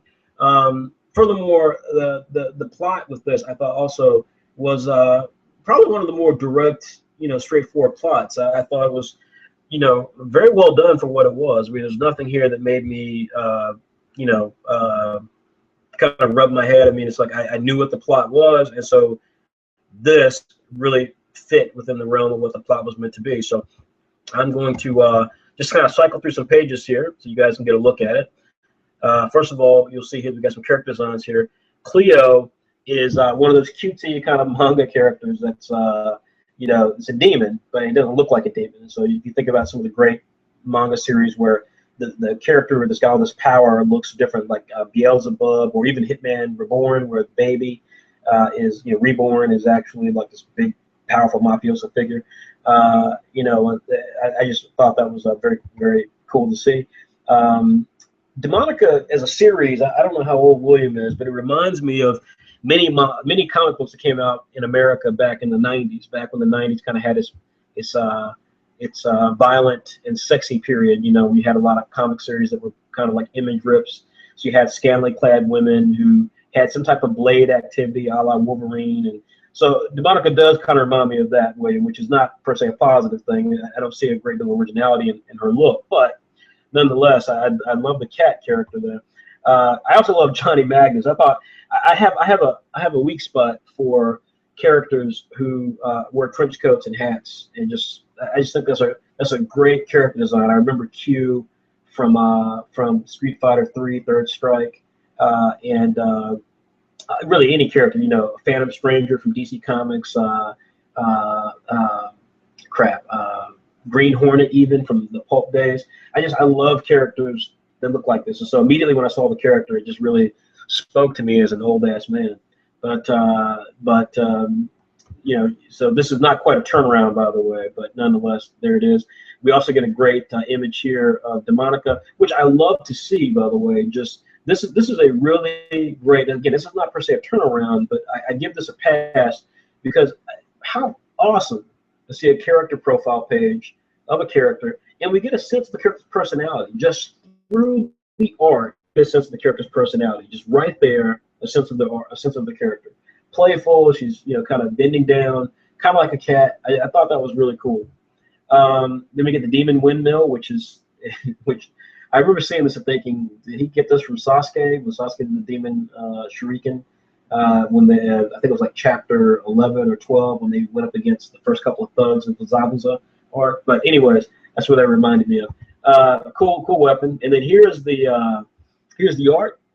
You guys can see here that that first of all, definitely congrats to William for even trying to do backgrounds here. He's got some background perspectives here. Great establishing shot. Not the most detailed or finite backgrounds, but just the sheer fact he even attempted it and pulled it off in terms of putting an established shot together is fantastic. Then we get another thing I love, just two great perspectives. I love the perspective shots here of the character walking, just like Mysteries of Babylon. I thought the perspective shots there were fantastic. Same thing here. Love the perspective shot of the walk and the head. The cat here, you notice the cat there. And again, this is all great perspectives. Really, really, really good perspective stuff. Of course, he then realizes that he's up against Demonica, and so he takes off running, and he gets his leg cut off here. This is violence, kids. This is violence here. William blew his entire budget for Saturday AM blood and gut quotient in this one panel. Anyways, I gotta say, those were all the pages there. I'm not gonna say that I thought this was a great story because I didn't think this was a particularly unique story. I didn't think there was anything cool about it, but I thought the execution was fantastic. I thought William's confidence in what he was telling was exemplary. William is not Jim Lee. William's art is not at that level, although Williams shows all of the attributes of someone who has the perfect sense of draftsmanship and just draftsmanship and overall craft, in terms of how they craft an actual scene. He drafts out a good page in terms of, again, like we talked about the panel design, but then he crafts a scene really well in terms of perspective shots chosen. I thought this was one of the best entries. And again, it's not the best art and the story is not incredibly original, but this is how you do it, though. I mean, the story made sense. We got to know who the characters were. The perspective shots chosen were fantastic. This was, I was very, very happy with Demonica and thought it was actually quite well told. So very happy with Williams' entry there for what it was. Okay, again, if there are questions, feel free to ask those questions now. We're at 8:10. We've got a few more entries to go, but we should be making pretty good time here. Next up is going to be Miss Shasta Stedman, who has been in our group for quite a while. Shasta is a really valued member of the PILOT Manga group. She is a lovely person. She has helped us out at times. She is a great voice in the PILOT Manga group. So I must say that if you have not had a chance to introduce yourself to Shasta, I hope you do, because Shasta is she's a really special talent. I think Shasta's got just fantastic potential in terms of her drive as a creator and her art skills. So I'm going to check real quick. I'm going to take a slight break here, Dex, if there's any questions, comments, and then we will get back to it. So if you do have questions, again, feel free to ask them. You can do a fan page. You can do so via the Google Hangout page where this Hangout is actually occurring. And I don't see anyone actually posting a question there, but I'm going to post a comment there just so you guys can see it and understand where you can post if you did want to ask questions then. Okay. And as far as comments that we've received on the Facebook PILOT Manga group, Chang Zhong, the name Johnny Magnus from the work that we just saw from William Brody, Demonica. I did too. I thought Johnny Magnus was a fantastic name. Again, I love the character design and the description of the character. I thought was very cool. We've seen some interesting characters here. I've been far more interested in the entries that have come so far in the characters that are not the main characters. Johnny Magnus I thought was a cool character. I like Cleo. I thought Tariq and Jadir the dialogue wasn't great, but Jadir's look and his overall ideas, and then Tariq, in terms of just the execution of Tariq from the artist for Mysteries of Babylon, was excellent. So yeah, I think some of the character stuff here has been fantastic. This is great. This is a really good test flight. All right, let us now continue with Miss Stedman, Shasta Stedman. Her work is called, if you can't tell, Black Raven, and there's quite a few images. Shasta has been in our group for quite a while, so Shasta definitely hit it out the park in terms of giving everything that I had asked for. And again, that's because Shasta has done this. She's been in the group for a while, so I think Shasta knew what to do, and she did it. And so hats off to Shasta for that. Although I didn't see the pitch, actually, now I think about Shasta, you didn't put the pitch in there. Damn it, Shasta, no pitch. But everything else was in here. Credit to her for that. Let's get into that here. Let me pull stuff up here so that I can access it while you guys can look. All right. So first of all, fantastic. This is one of the cover images, and a fantastic cover image. Love the design. Love the look. Love the. This is just great design, because what this is a traditional image. Great logo too, I might add, Shasta. But then it's been put through a process, put through a filter. And so we're looking at some really cool things here, just in the overall delivery. I mean, this could have just been a drawn image and still had evoked a really cool sense here. But she went the extra mile here with some post-production to make this image really work. So this is great stuff. The story, what is the story about? It was sudden. Clara Raycroft and her mother, Risa, are infected with the plague and mutated on a higher level, putting its victims into a state of living undead. Clara survives a horrific ordeal and is taken in by the young noble Michael Nostradamus, the head of an institution that handles the containment and elimination of the plague, with the assistance of the organization of plague doctors working towards curing the Black Plague. Until Clara and her newfound powers are understood, she is under the careful watch of one of the most notorious plague doctors, simply known as the Black Raven. So the Black Raven here is the character that is the character we see here in the thing, and Clara Raycroft is our lead character. So let me say that I remember when I read the story again, I was so excited to see it, but I remember just the story kind of lost me a little bit, just because there was a lot of explanation going on, and then also some of the English was kind of broken. Shasta, you're American, so some of the stuff just didn't sound right, so I wasn't sure exactly what I was looking at. I mean, that was the first that I'd heard that Shasta had, that Clara has powers, whether the very end of the sentence. And I remember going back and reading it and saying, wait a minute, it puts them in a state of living undead. I didn't know those were powers, but nonetheless, that's some of the things that were there in terms of the explanation of it. A lot of things here worked. I mean, Shasta's art is continuing to improve. There are elements that are not great, but there are elements that are. Shasta, I think, has tremendous potential. Let's run through some of the work now. So we get to the very first page here. You can see the Black Raven. Actually, I think that was an ad from the Black Raven, actually. Yeah, that was the ad for Black Raven. So there was a couple of ads for Black Raven there. One was he's saying Nevermore.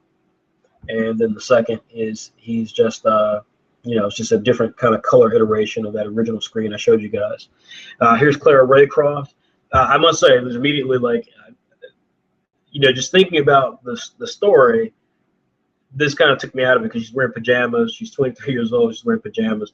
So that did kind of, like, I didn't think the character of Clara looked the way that I think she should have looked. Great logo again. And then Michael Nostradamus, I thought it was really cool that he was made to be, she made him a cripple. This is something that I'm just exploring in another series that we're going to be releasing soon. And I just really love I really love this idea, because I think that we just have, again, the same way that I feel like we don't have enough racial diversity in our works, or gender diversity, or national diversity, or body diversity. I think the idea of having characters who suffer from a disability is something that is astonishing to me, given how many people in the world have relatives who are disabled in one way or another. Either they can't walk without a cane, or they are blind, or they're hearing impaired, or they're in a wheelchair. I find it astonishing that too few creators can find the value of character this way. So I really love to see Michael Nostradamus was this way, and of course it fits the plot. But I just thought that was great. Then we get to the story here, and so again, this is some of the elements here that love the first panel, what the first panel is trying to do, but that third panel, I don't know what's going on in the third panel. That's just like there's a rat, but you can't really tell the rat here. There's some stuff going on in the background. That's not, again, there's some of the elements of Shasta's work that I feel like definitely need help as she continues to mature.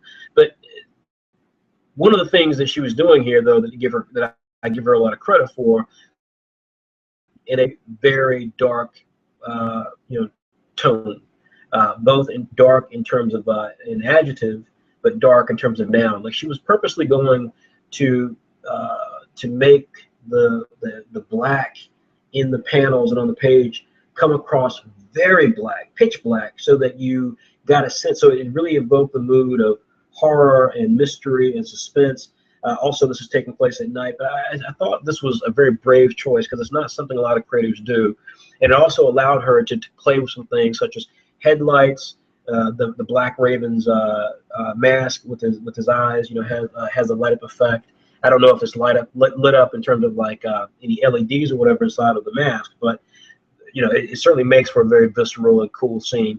We see, of course, that Clara is now having to deal with her mother. Clara, of course, dies from her mother, and then the Black Raven comes in, kills the mother, which is not, again, shown in the best way, certainly not shown with any tension, and that's one of the challenges I saw with this, was that where I thought the story had a lot of opportunity, I felt like it didn't really execute at the level that I wanted to see it execute at, although the ambition to try things here in terms of perspective and tone and color balance was exceptional, really exceptional. So, then Clara, of course, wakes up. She's nude. So for those of you who wonder, do we show nudity and stuff like that? Yes, Shasta used up our entire nudity quotient in 3 panels. But nonetheless, we see a hint of Heine right here from Clara. Good thing Clara's 23, guys. But then you see a giant rat, and Clara, of course, is having a hallucination, and so I thought it was very strong. I thought the weakest part here, without a doubt, was the art. I felt the art was not at the level that it would need to be for this story to be as powerful as it could be. But I was really taken with the choices that Shasta made. It reminds me of one of our other great female winners of Test Flight, which is our very first test flight, was Philippa Boorman out of the UK, who really took some chances with her entry and just beat all the other creators easily, because the chances she took and the way she executed was fantastic. I wouldn't put Shasta quite at that level yet, because I think some of the execution here was not the best, but I was very happy with some of the execution. I was happy, more importantly, with the attempt. The story here is fantastic. No question of the story here. Again, I don't understand the superpower part. That doesn't make any sense to me. It's certainly not a new idea that a character dies, then comes back. You can look at, what's that new series out called? Psycho, crap. There's a new one, I can't think of the name of it, but it's about the guy who discovers he's a man, I can't even think of the name of the story, but he's a demon, or he's some sort of creature. But anyways, so this is not completely original, but it's not Psychopaths, but something like that. But nonetheless, I really like the overall idea, but I thought that Shasta is playing in some really rare territory here. I thought she was trying to do some really interesting stuff here. So, was impressed overall. Again, artistically, probably the biggest slight here, but I didn't think the art with William Brody's stuff was excellent, although it was definitely fantastic for what he was doing. So strong stuff from Shasta, very strong entry. Okay, so let's see.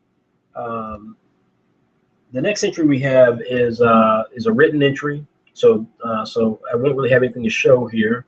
So again, as I kind of get this prepped, Feel free to comment if you have any questions. In fact, what I'm going to do here is I'm going to go to our website while I'm reading this entry that we're going to be talking about, because I want you guys to know that you can buy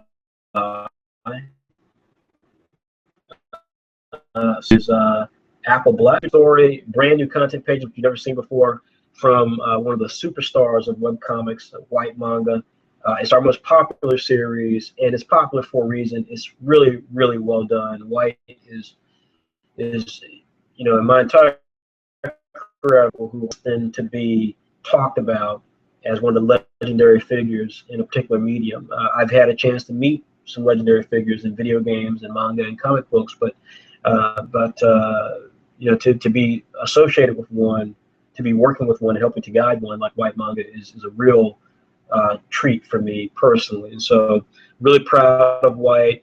We're excited for ourselves to have our first Saturday Tank, which is our line of collectible manga, which collects the entire story arcs or it collects, a volume's worth of story for our individual series. We've announced the first 5 of them. So Apple Black came out in December and has done exceptionally well. You can get it today for $12.99 for the paperback or $9.99 for the digital Kindle version. Saigami is our next one, which is our fantastic series by Andrea Voros. You can be able to get that in the near future. That will be priced a little more aggressively than Apple Black, but not for lack of content. It's going to be loaded with content, just like Apple Black Volume 1 was. Saigami's got some fantastic artwork. Andrea is equally as popular as Whyt. She has a different fan base that loves and adores what she does, and we are extremely proud to be publishing one of the finest female creators in manga webcomics working today. So we are extremely excited. One thing I can tell you is that Saigami will come out at the end of the month, and it will be in both English and Hungarian, which is her natural language. So if you want to support this fantastic manga webcomic creator, please feel free to check out the pre-sale of that, which will happen shortly after tonight's test flight. We'll be announcing the pre-sale. You'll be able to put some money down and begin to reserve your first copy of Saigami from the Saturday, which is our second Saturday Tank. After that, we'll have Comatose by Wally Wynn, debuting in March, and then in April, heading into May, we'll have Bully Eater by Raymond Brown and Spoon by David Yoon, which is our first title coming from our Afternoon WebX webcomic line. Not Saturday AM, but our Afternoon WebX line, which is great and free. So if you haven't had a chance to check that out, please do. So as I said before, we're going to be talking now about an entry which is from just a writer, and this entry is from Aaron Marcella, and what he did was he essentially produced a story. Now there are a couple of things here that a little I can't quite tell exactly, because he did not actually name his series, and this is something we see happen over and over again. I hope everyone takes stock of this and doesn't do this for future test flights, but name your series. Put the name of your series in the document. When you name your folder, when you submit it, say test flight, Aaron Marcella and Superman, or whatever the name of your series is. Just put the name in there. And if you don't do it there, then put it in each document. So if you've got a document like Aaron has here for his description of the ad, or his description for the for character paragraphs, put them there. I think it's called Tranquility, because that's the name that I saw when he was talking about his ad description. But again, he didn't say like this. He just never said this is the series. So I don't know. I don't know if it's the character Tranquility or what. So anyways, the basic idea here is that this is about a fox girl who must defeat another demon animal to gain tails in order to become the queen of her kingdom. The other girls are attempting the same task. All must gain 9 tails to take over as queen. A 9-tailed beast is decided once every 10 years. Each queen hopeful must recruit a human male to fight. This is a rule that is now faded, but the night finding continues. Tranquility is the fox kingdom hopeful, and Content is her unwilling knight. Content is a powerful boxer, made even stronger when using the ancient batons given to him by the current fox queen, Tranquility's mother, Queen Heaven. Together, Kantan and Tranquility must defeat all 8 contestants or die trying. So let's say first and foremost that clearly, the problem with this is that it just so rapidly takes you out of whatever the story is, because it's just got Naruto, at least the Fox element, written all over it. So that part was a little frustrating to me, because I don't know why that had to occur. I don't know why the author, at the very least, did not maybe catch that. So I don't know. That was a very interesting thing here. There's nothing here to suggest that this has anything to do with Chinese spirits, because I actually, reading this and being totally frustrated that the writer, and as I told you guys before, we get stories submitted to us all the time that are literally Naruto or Avatar, and it's always it always bemuses me a little bit, because, or it puts me in a state of bemusement, because sometimes we've had a couple of creators, when we tell them your story is literally Avatar, Naruto, then they get really pissed off. I'm too old to care, but the point being here is that if I tell you that, and I'm a 41-year-old man, then that should tell you, and I've got the career that I've had, that should tell you that if I think it, then the average person is going to think it, and that's not a good place to be. Like I said, you've got to be creating content for the audience. And if you know that something you're going to create for the audience is going to make them immediately think of something else, then that should be a wake-up call to say, wait a minute, I need to either modify this or change this entirely. And like I said, I was so intrigued to know why someone would so blatantly put nine-tail fox, or nine-tail beast, even as he calls it, that I went to go try to see, okay, is this something that's prevalent in Asian culture, perhaps in the Chinese or Korean mythology? And while there are fox spirits, there's no such thing. I mean, the nine-tails thing was originated by Naruto. So I don't know. This was frustrating for me for that reason. Also, the fact that, again, the character's name is Tranquility. I don't know if that's the name of the series, the name of the character. I'm lost completely as to what this is about. So those are just my initial sets of complaints. Then add to that the fact that, as we've just talked about a couple of times now, this is loaded with really loaded with backstory. I mean, this is really loaded with backstory. I mean, we're hearing about the demon kingdoms. We're hearing about Tranquility as a Fox Kingdom hopeful, confident as her unwilling knight. The fact that the other girls that she's going to have to fight are attempting the same task. They all must gain 9 tails to take over as queen. Then eventually it's going to be a battle royale between these different contestants. It's 9 contestants. That was the only part I liked, was the fact that ultimately ended up saying, I mean, if he had just said, this is about a fox girl who has to enter a tournament to become the queen, and she has to take on 8 other people who wish to be queen also, that would have been all you needed to say. Setting up all this other stuff just made it a bit more complex, needlessly, I might add, for no real payoff, because content is not really explained in any way that makes you care that he's a part of this journey, at least in this story setup. So, a little frustrated with that. I felt that all in all, this was just kind of hitting too many familiar beats, which is unfortunate, because the actual submission of the story itself, which is entitled Nine-Tailed Queen, was not bad. I mean, I thought there was some decent dialogue. I thought, some of the scenes here were kind of interesting. There were some things here that I thought could have worked, but again, I thought it could have worked specifically if he was going the Street Fighter route. If he was going the Street Fighter route, I could easily have seen where the story could have gone, and I could have really given some credit for it. As it stands, I felt that this was just too much of a hodgepodge. Like, where it could have been Street Fighter, it then took a sharp turn and tried to become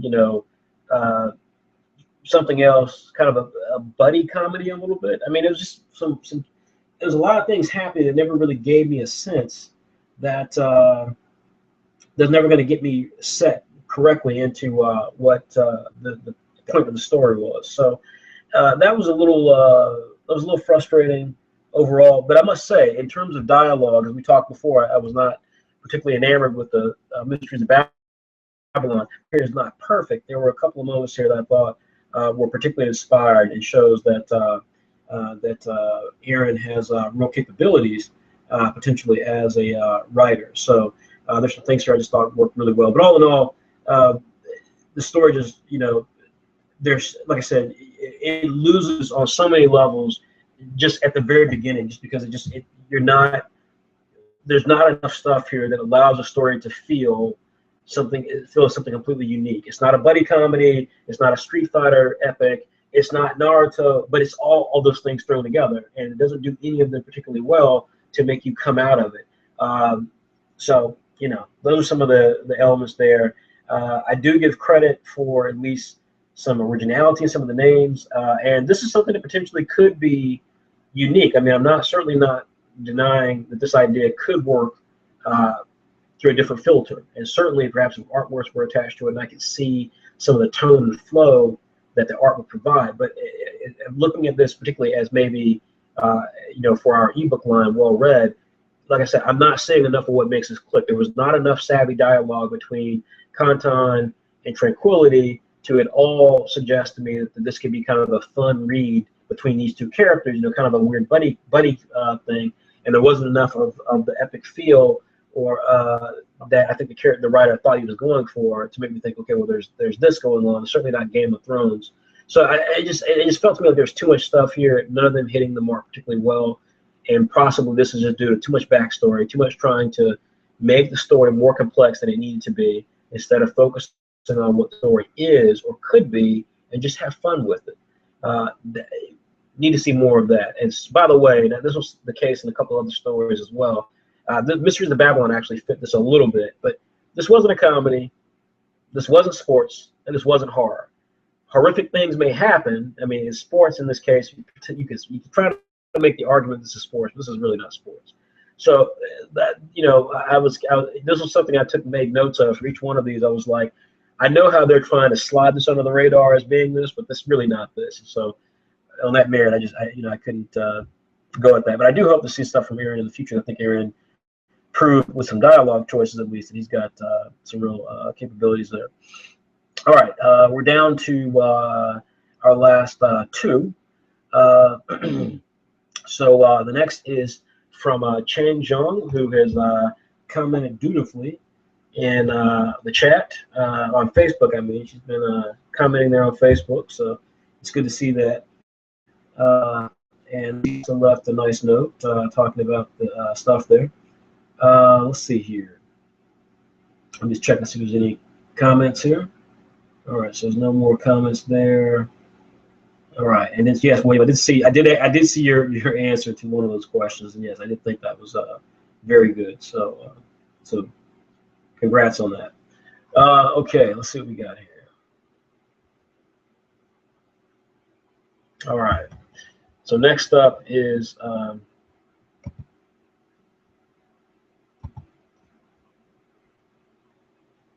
second here. Let me pull it back up here. Okay, so next up is Chang Zhong, as I indicated, and I'm going to start with a banner because it was just great. It was not the best banner, actually. Let me rephrase that. The banner's not great, but you pretty much get everything you need to know from the banner, which is what makes it a great banner. The color depiction sucks. Sorry to tell you that, Chang. I hate to be blunt, but you need to have trust me, if you're on the internet and you see this banner, you're not clicking on it. You need some color, or you need something. Always go with black and white, or do a spot color. Go black and white with a bit of orange, but just having orange and white, that's just gonna get lost on a white web page, right? So horrible banner choice, but excellent banner choice in terms of everything you know about the series. AM Club, great name. Anime Manga, so it's Anime Manga Club, best club in the universe. Awesome. Awesome. I like this the minute that I saw it in terms of the manga concept. And this was before I even got to the manga. I remember seeing it and just loving it. The plot is about a group of teenagers. First of all, you can probably this is another good thing about really good names. When you have a good name for your manga, this is when you know, because when you have a good name for your manga, you don't have to explain it. It already is there. And so you look at this, you already know what it's about. But she explains it as a group of teenagers born in the western part of the world, so we could say America or UK, join a club of paradise, the anime and manga, or AM club, with the end of the year goal being able to fundraise enough money to go to the nation's biggest anime convention. I love this idea. I love this plot. I love this plot. Love this plot. There's no backstory here. She does not waste her time trying to tell me about how one character secretly wants to kill the other character, or how, this other character. It's like, no. I know what the plot of the story is. I'm sure there's more to the story than this. You should know there's more to the story than this. But she does not waste her time trying to explain there being more to the story than this. Just gets right in with it, just gets right to it, and this is all you need to know. It's an anime manga club. They're from the western part of the world, so your mind can already allow you to assume that there's going to be all sorts of cultural idioms and parts here about just the struggle of trying to be an effective anime manga fan when you don't have licensed content. Just think about most of the people watching this YouTube video, even though we have an international fan base, just think about your situation being an anime manga fan, how difficult it is. You already know the plot of this. And then you add to it that their entire objective is try to raise money to get to the biggest anime convention. This could be a comedy. This could be a drama. This could be Bakuman. This could be, whatever. This could be Death Note. This could be anything, but we already know the plot. And I don't need to, and it's not bogged down with like 50 different, weird character names and everything that you've got to try to get into the mood of understanding. You understand it the minute you start reading about it, and she doesn't belabor that point. Now, I thought this was funny. I thought it was, for the most part, well told. Chang is an artist that clearly has a good understanding of what they're trying to do. There's work to be done, just like with Shasta. There's some work here to be done. There's no question of that. There's, just slight elements that you recognize from a standpoint of art styles where things maybe just aren't as complete as they could be, but or things maybe just kind of, pop off a little bit. But I must say that where they're maybe just not as defined as they could be. But I thought, I understood it. I was able to laugh at it. I thought the dialogue was fun. I thought the plots were fun. Particularly as a webcomic, I really, really, really had a fun time with this. I thought it was great. But again, just a couple of art things, just because I give everybody art things. So on this page you're looking at right now, where it says next day after school club room, this reminds me of the scene that we saw in an earlier test flight tonight, where I told you that here's a perspective shot, bird's eye view, where it's a little difficult to understand. I think it was Whyt Coma, but great for doing it, but it's so far, the camera's so far back that any sort of that the perspective is lost, because you kind of can tell the people down there, but there's not enough definition in the surroundings that make you really understand why this camera shot was chosen. So, like I said, this is one of the examples I'm talking about the artwork's still got a lot of room for improvement. Furthermore, the third panel on this page, you can see here that this one character named Zhu has easily some of the skinniest arms in human history. Again, this is just anatomy. This is just, an artist working through their comfort level and getting to a place where they can communicate effectively and deliver quality content. But nonetheless, though, despite these types of distractions, and they're distractions, when artwork's not great, or there's still work to be done on artwork, then they are distractions. But you know what, though? You can understand the story. Where she has to try new ideas, she does. Hence the spaceship that you're looking at here on this page, where it's shaking. That's an effect that she's going for. It's kind of giving it a vibration impact. Then we see this kind of Frieza-looking alien. Man, this was great. This was great. Not the best art. Got room to go in the artwork, definitely. But this was great. Played with manga tropes. Had fun with it. This is great. Also, you can see here that Chang actually did the turnarounds. Actually did the turnarounds. Let me just say that again. Actually did the turnarounds. So you see here Atto and Anna. These are some of the main characters. I love that part of her turnarounds consisted of removing the arms from the characters. You don't have to do that, Chang, but The fact that you did was great. We see Holton there. We see Zhu. And so, it's great. I will say a personal point of personal privilege here. Knowing how many African Americans and Latino individuals, particularly in America, are fans of anime manga, would have liked to have seen at least some more diversity here. I'm sorry to be a broken record about this, but I don't feel like I need to apologize for this. This is reality. This is also thinking about your audience. If you want to sell the new world, let me just say this, something I say all the time, but you can best believe Attack on Titan never becomes a movie. Half of those characters will be black or Latino. You can best believe that will be the case. Because Hollywood's not stupid. They know that they make money. They make a lot of money from people who look like me. So this is why Naruto, I might add, had a black ninja village after several years. Because Kishimoto and Viz kept saying in comic convention, they're like, wait a minute, there are a whole damn lot of people here who are black. And we, in the traditional refrain for people who create manga is, oh, I didn't know I had a, I wasn't planning on having a black artist. I didn't know I'd have a black artist. I didn't know they'd like it, which is ridiculous. We live in the real world now where I didn't know, that's like me saying I didn't know Japanese people like hip hop music. That's ridiculous. Of course I like hip hop music. Everyone likes hip hop music. So it's just one of those things where it's like, this is the real world. This is the reality. It'd be nice to see more of that. Not to mention that there's great stories to come from having characters, whether it's a black male or female, whether it's Latino male or female, whether it's a South Asian character, be in the mix, just to see how they respond to being an anime manga. I can assure you that there is many books to be written about being a black genre fan, many stories to be written about that. So that was probably my aside from the art, one of my criticisms about the work, just because, it's like, again, I want this work to be successful. And I feel like you're touching on some really interesting ideas. You could have set this in any part of the world, but when you set it in the West, then, it's kind of like a given that you have to have it look like the West. So that would be just my two complaints, is that I felt that the art, some choices in the art were not great. I chalk it up to being an amateur, needing to work consistently to improve your art.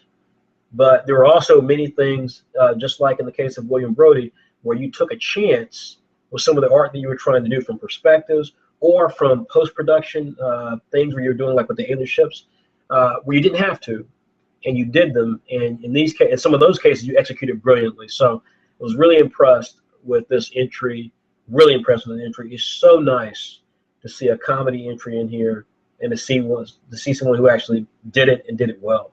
This is a great entry. Okay, so I believe our final one, and I'm sure I'm going to get emails saying, no, you forgot about mine, but if you got yours in late, I didn't. Because someone sent theirs like literally during this conversation.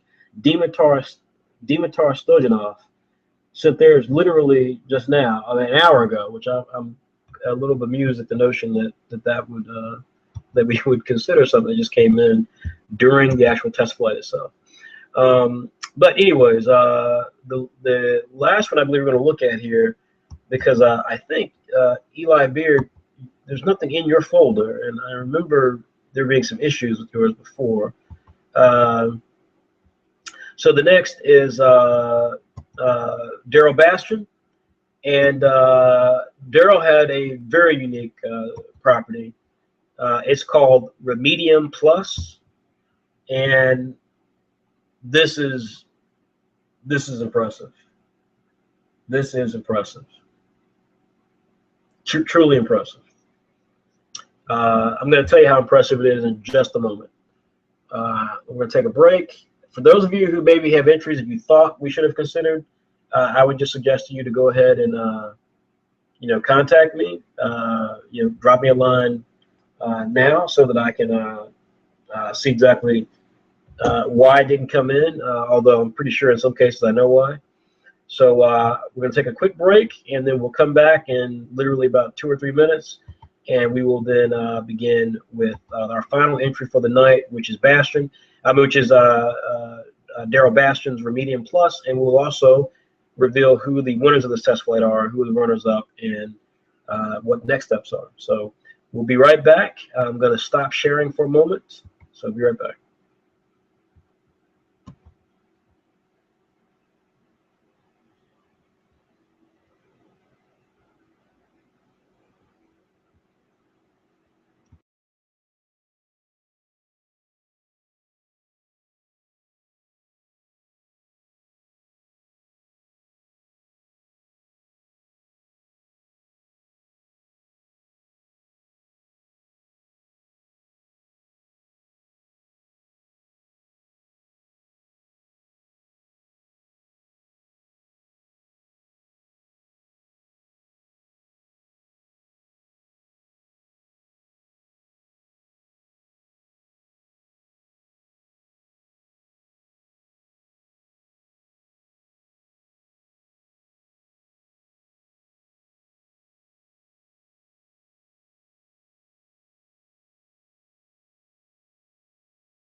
Okay, all right. So guys, we are back. I'm going to get back to it.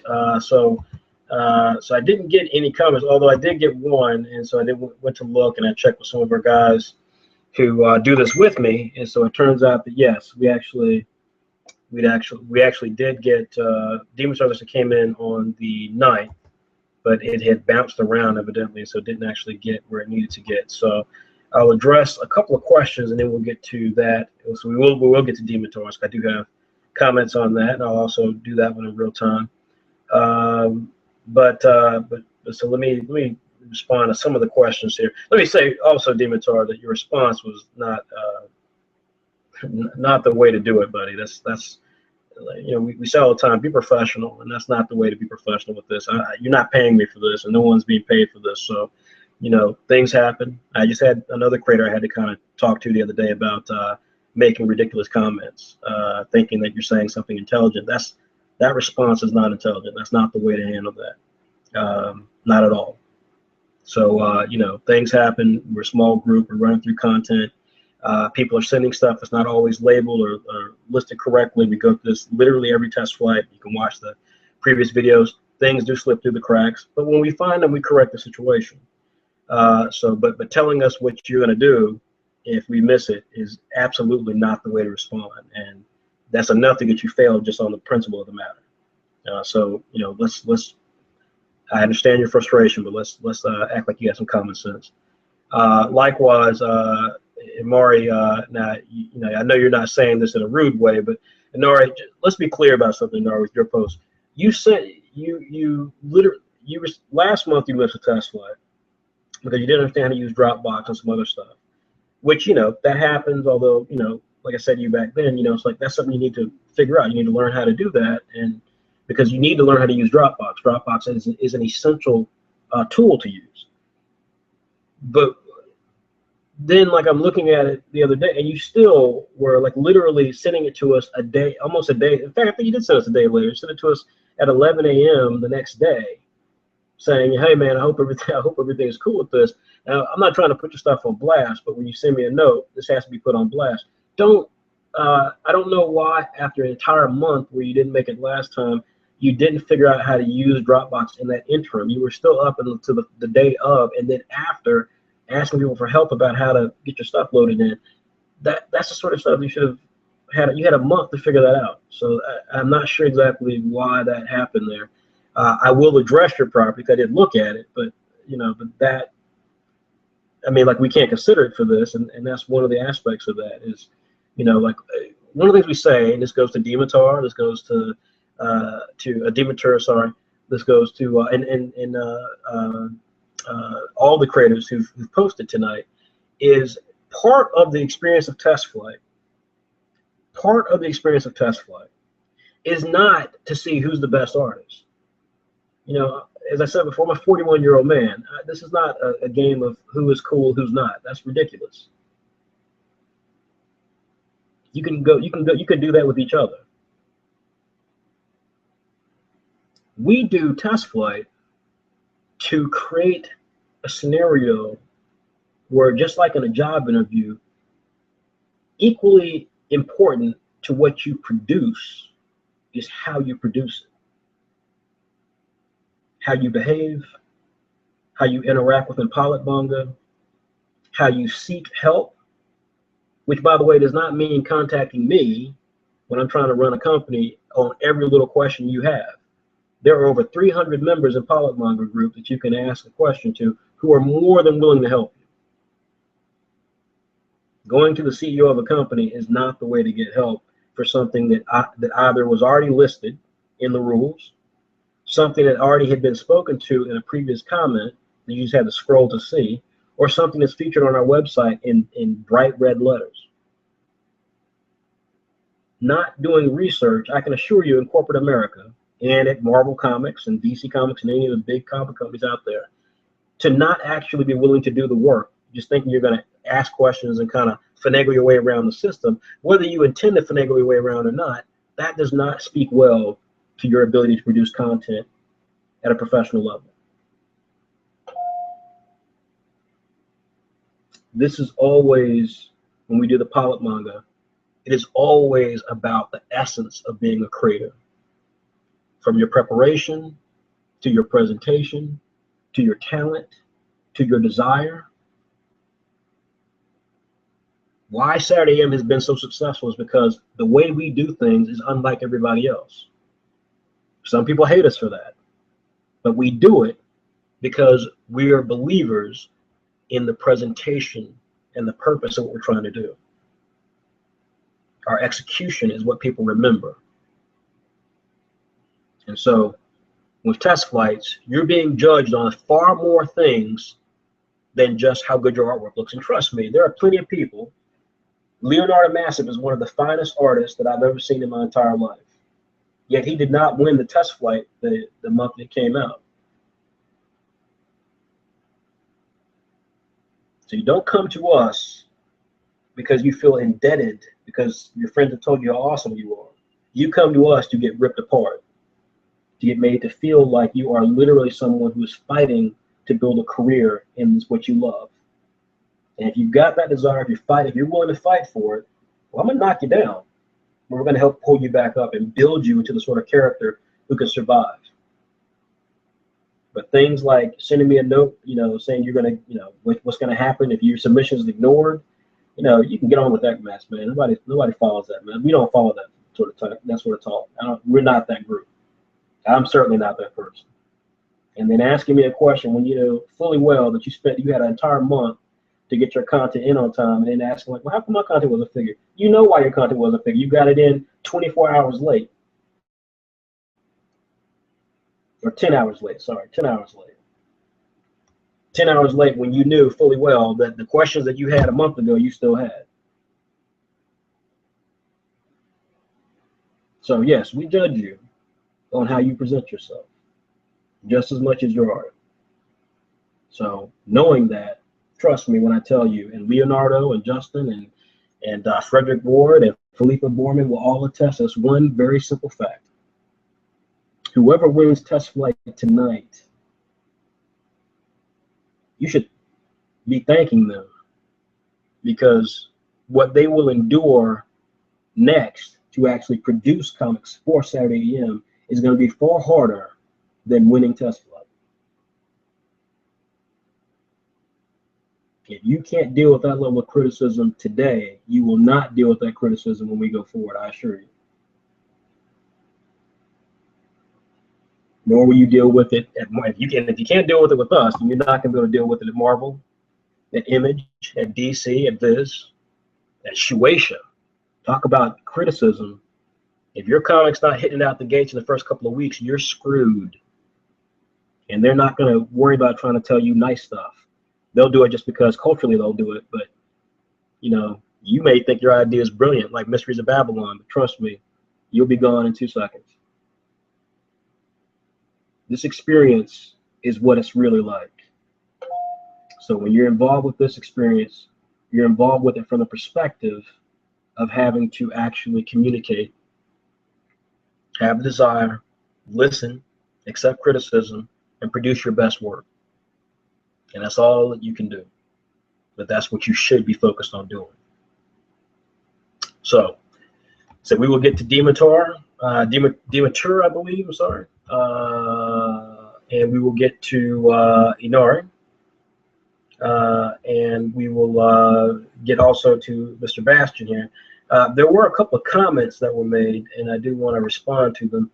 One comment is from Kaio Krillin, who said, what's your process to get accepted? Well, Kaio, this is one of the processes to get accepted is join our PILOT Manga group. You can do so on our website, which is www.saturday-am.com/pilot-manga. Go there, look for join PILOT Manga. It'll take you to a private Facebook page, and you can join there. Kaio asked quite a few questions. He asked how long does it take to make a one-shot? And Kaio, that's up to you and how talented you are. You might be fast, you might be slow. There's no answer I can give you. Let's see here. Let's see here. We've got some Other questions. One question was how long till we get big? I have the slightest idea, but we're gonna keep working to get there. That's all we can do. But we trust that you guys will continue to support us because you know, we're working hard to make an opportunity for creators like you. I think that's about it. So yeah, that's about it. So let's get back to it, and let's get back to what we got here, and start talking about some entry cool manga that we've got here on tap. So let's see. Next up is let's see here. Let's get back to what we got here. February. All right. Let's get back to Mr. Bastion, and then we will get to Demeter, and then we'll go from there. The manga, of course, as I indicated at the start, was called Bastion. Give me 1 second. I'll screen share it so you all may follow along. It's called Remedium Plus, and this is quite simply, it's a story about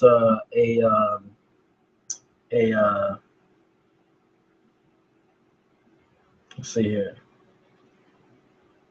It's about an exorcist, and so it was really cool. If you guys read Shonen Jump, hopefully you guys subscribe to Shonen Jump. You know, patronage your fellow manga creators, and it reminds me a lot. It reminds me a great deal, actually, of the series that just came out called what's it called? Gyoku Hote, I believe. I can't pronounce it exactly. It's basically like school justice is what it stands for, and it's about this young guy who is a defender, a legal defender in grade school. So it's ridiculous. It's totally ridiculous. Think of Ace Phoenix or Phoenix Wright, whatever it's called, and and kids. It's completely absurd, but it's awesome. It's really, really awesome. Now, this series, Remedium Plus, the story is about for 100 years, Remediums, at one point considered respected healers, were hunted and nearly killed due to their use of magic. Now it's been 10 years since the purging ended, but the memory is still fresh in the minds of many. Mark Nazca is a Remedium who specializes in curses, and he was one of the best he's one of the best that there is. Along with his partners, an elderly nurse named Egel and a skillful surgeon named Ebisu, he uses his skills in order to help those in need and help change the negative image that society has on them. But through their travels, Mark finds himself struggling to forgive the very people he helps due to the atrocities they once committed, which remains freshly engraved in his mind. This is, I must say, you know, this is how you do a story detail. So this is not as simple as I've said I like them, but every bit here that's put in this description for the story is concise. You know, he doesn't go into all the details about Egel and his skillful surgeon Ebisu. Yet, you know, it's not like he's sitting there saying, you know, Ebisu, who's a skillful surgeon who also secretly holds feelings for so and so, who also came from the Black Ninja Clan. He doesn't, you know, like so many people do that. You know, that's not at all what Daryl did here. Daryl just through simple descriptions, a skilled surgeon named Ebisu, an elderly nurse named Egel. He told us who the other characters were. So he actually introduced other characters who maybe are not necessarily essential to the plot, but he named other characters in a way that made them perfectly easy to understand without a great deal of confusion. Nothing took us away from understanding from staying with Mark. That's another thing I thought was really well done here, was that in that little plot that I just read to you, the focus is always on Mark. That's, again, Mysteries of Babylon, some of the titles. The focus is on every other character but the main character. So you're spending too much time trying to hear about every 5 characters and their complicated backstory. Here, the focus is on Mark. The characters' relationships are told as they relate to Mark.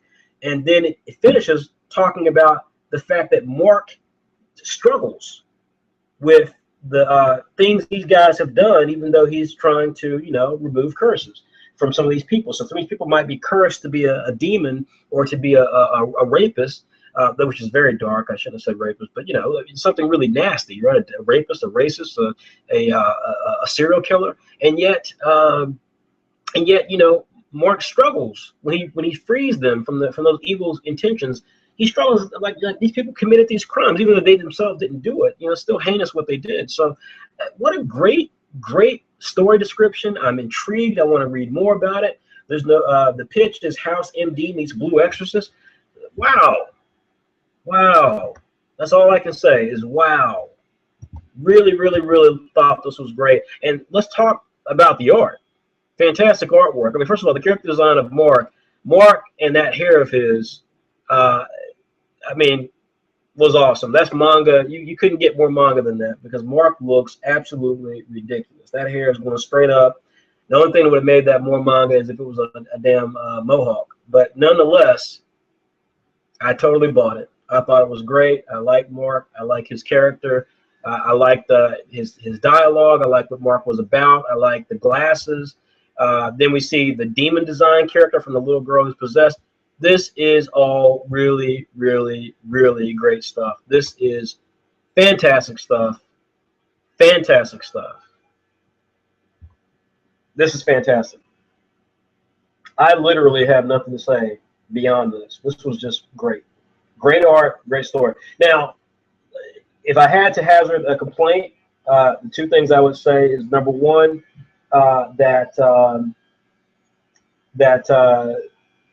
you know, we've seen definite challenges with story or artist and writer combos for various reasons, but it is one of the more difficult things to do completely is to have that sort of scenario. You've got artists who's not the writer because, you know, I mean, unless the artist is getting paid, it's very difficult, or you're providing some sort of service to the artist. And we say this a lot. You know, if you're a writer and you don't have an artist, you got to ask yourself what you're giving to the artist. Because if the idea is that, well, I give the artist my awesome stories, then, you know, grow up.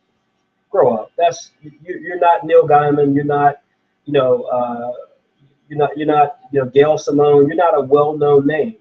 If you're writing webcomics, you're not a well-known name. Trust me.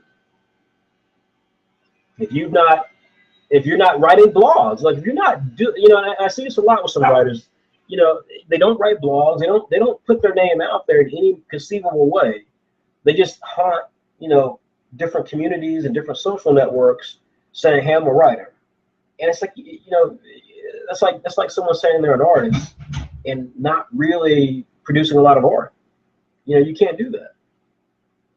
So, like I said, that's probably my only complaint here is that this is a team, and I have some doubts as to the longevity of this team, but what they produced was literally fantastic. I mean, I have nothing to say about what they produced. Right story, great character designs, the art of the characters was excellent. This was great, and this clearly fit the realm of horror, even though it's lighthearted horror. I mean, you know, there's some graphic stuff that happened, but this was great. This was great. Great story. I was impressed. One of the questions that he answered. First of all, let me just say that, like William Brody, he answered the question about how long the series would run exactly the way you're supposed to answer it. You know, saying that he'd love it to be picked up first and foremost. You know, without being picked up, you know, hey, who knows how long the series would run. You know, here's what he wrote to one of the questions I put. What do you need to improve upon to have your manga webcomic be the best version of your vision? So what do you need to improve upon to have your manga webcomic be the best version of your vision? And he wrote, as a writer, I think what I need to fix the most is my character writing. Like I mentioned in the previous question, which was about who influenced his work, I prefer character-driven stories with realistic characters. So that's what I'd like to make. Even if it is set in a fantasy setting, while I believe I can write a compelling story, I still think I have room to improve. I feel like the characters I write are more like caricatures than real people. I still find myself writing within common generic tropes, which is something I don't want to do. If I were a gay man, I would marry Daryl Bastard because That's a great answer, and that is a mature answer, and that is the chief issue with webcomic creators, is being unrealistic, whether it's unrealistic about how their work's going to get out because it's all about them and not about the audience, or whether or not it's about not understanding that, how long your series goes on is really a relationship to, having to have some sort of type of support, how you're going to pay for stuff. It's just, this right here, a simple question about what can you do to make your stuff better. He goes on and says, hey, I'm writing tropes. My characters don't feel like real characters. And he's right. So many webcomics don't feel like real characters. Why? Because most of the characters, people creating them, are creating them more so out of just, kind of like wish fulfillment, fanboy fiction, fangirl fiction. They're not creating them just to create the next Naruto or the next Teenage Mutant Turtles. They're creating the next Naruto, all right, by literally creating Naruto. It's just my Naruto. Instead of talking about kicking ass, he will kick ass. That's not being a writer. It's not being a creator. It's not being original. Daryl created real characters here. The characters were great. But yes, without the test of long-form storytelling, without an arc, without having real plots that are actually, kind of organically being built because he's developing a story and then he's getting reader feedback and he's getting an audience and so on and so forth, then yes, he doesn't have a character in the truest sense yet. But as a one-shot, as a 10-pager, as a concept, Daryl clearly created a character that was the best character I've seen tonight, easily. So that is Remedium Plus. Let's now go to Dimitar Stoyanov. Dimitar had a property called The Dreams. And so this was a very fun work. And so let's see here, Dimitar. And Dimitar got some very, very cool art here. It fits what he's trying to do here. Basically, Dimitar's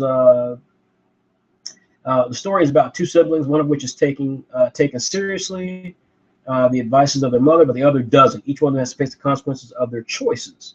So this is kind of more of a family, story where you've got characters who are, in a family setting, and it's a brother-sister rivalry. I'm an older brother to the other sister, so I certainly understand how that goes.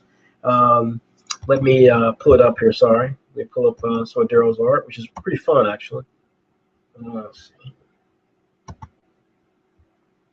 Dimitar, sorry, Dimitar. Let me pull up some of Dimitar's art. Now here's the banner Dimitar had. And then we'll get here to the actual art. So you can see here, first of all, I really love this image. This is a great turnaround. It's a great character image. It's a young girl. I totally get the young girl's kind of upbringing and her character. Then we start off here with the actual pages of the comic. It starts off with our mother's always been telling us, in famine or in good, never take the twisted food. Then in her very last words, she forbade us to ever go down to the basement. So, beautiful, mysterious. I remember her, but now she passed away. So the story here doesn't flow exactly right. But then we get to, I must say, the art. I really like this art. It reminds me of early 1930s art, and it reminds me of early manga art back in the 70s and 80s. Manga, of course, has been around a lot longer than that, but nonetheless, it reminds me of some of that because it's just got a very simple design to it. It's not overly complex. It's very simple, and the characters just feel complete. I really love, on this page, panel 3. Panel 3 is fantastic. Now, again, we got some of that bleed stuff going on here, and some of the panel that's not the best, but I must say I still like I certainly like that panel, the third panel, where it's a bird's eye perspective. That is how you do a bird's eye perspective. That's how you do it. The camera's not too far removed. We see all the characters there. We get enough of the background where we can tell they're outside. That's obviously grass and some rocks. Very, very good. So, like I said, the story kind of jumps a bit, though, and that's kind of what threw me as I was kind of checking out. The story jumps quite a lot here. You can see here that these are some of the worst looking apples you will ever see in your entire life. So expertly drawn by Demeter, because these apples look horrible, and and the you know Thomas is shaking his, like, he's like, I'm not touching that crap. Of course, the old man is slamming his hand on the table. We'll starve if you wish, but remember, stay away from the basement. So again, just telling them to stay away from the basement. So again, there's some, I'm not sure if the page layout here came exactly the way intended, because the pages here are completely out of order here, it seems to me. But it seems like he was already in the basement in one of the early pages now, and this is page. We are now on page 6, page 7, I mean, where they are, where he's telling his sister, "Let's go down to the basement, but keep quiet." So now this seems to be kind of moving correctly. And again, we're kind of jumping around now. He's telling his sister to be quiet. And then we've got a skeleton with some loose hanging eyeballs, which is actually a really cool image, talking about what his mother said: in famine or in good, never take the twisted food. So now the demon is pulling the mother out of the grave. And so then we have, again, what looks like a jumped page here, because they're saying the dreams, time I got it on my face. So, a little strange. Some stuff kind of jumps around quite a lot here. And maybe the pages were in order, but again, it still jumps around a lot. I think it's a young girl who, because let me say this. So let me say up front that that I actually really like the art here, and I like the mood this was evoking. Like I said, this reminds me of some early manga. So I really like the perspective that I think Demeter is capable of in this art. Now, story-wise, some of the dialogue, and then some of the and the story itself, in terms of the execution of the story, I'm not going to say, as I've said with many of our creators, I have no problem saying if an artist should just be an artist. And in this case, I don't know yet if Demeter has any writing abilities. I know what he was trying to do. It does not come across that way nearly at all. That being said, I really cannot state enough how much I like Demeter's artwork. I really like Demeter's artwork. It is. I mean, I don't know if it's because I'm older or what, but like I feel a definite kinship to the art here. It's full. The characters are distinct. It just skirts that realism level with kind of that classic look of comic book art. I really like this art, and if with a proper story or properly written story, I think Demeter could turn in something exceptional.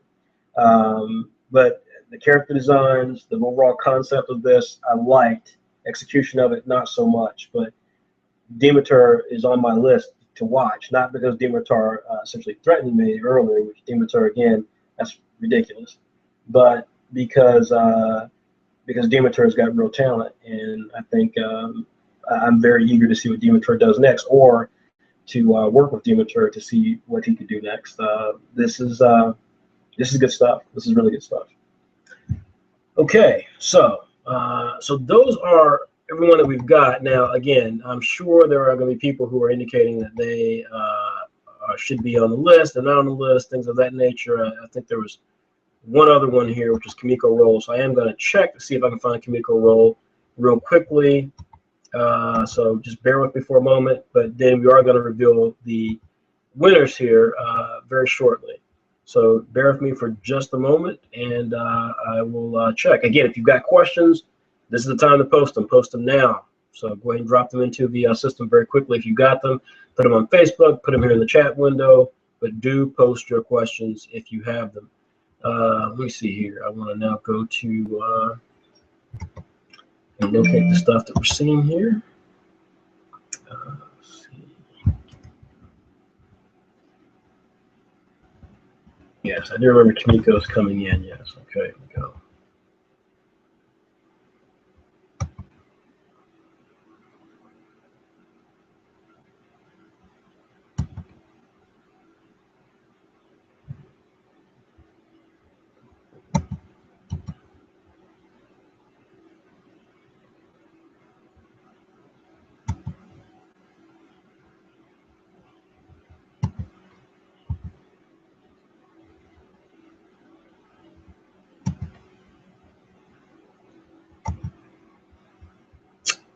All right.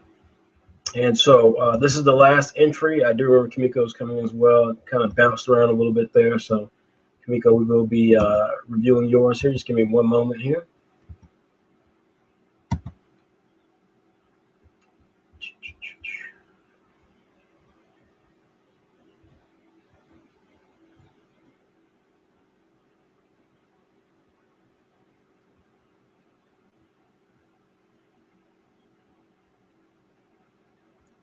Just consistently.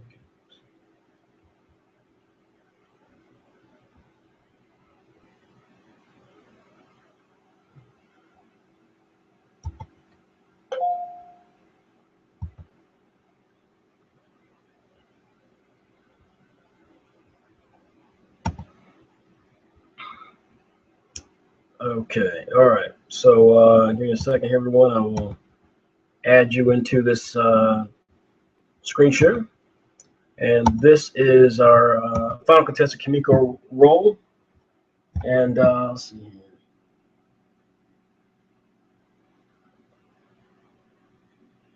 For some reason, it is not popping up in other locations. I don't know why.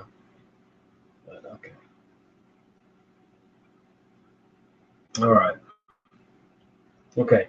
So what you're looking at is the very first page. I will describe to you what it is. Because it's got a really interesting concept, and it's got some pretty fun art with it as well. This is called Dark Matter, and it is a sci-fi horror supernatural drama thriller suspense. So Kimiko decided to make it about everything.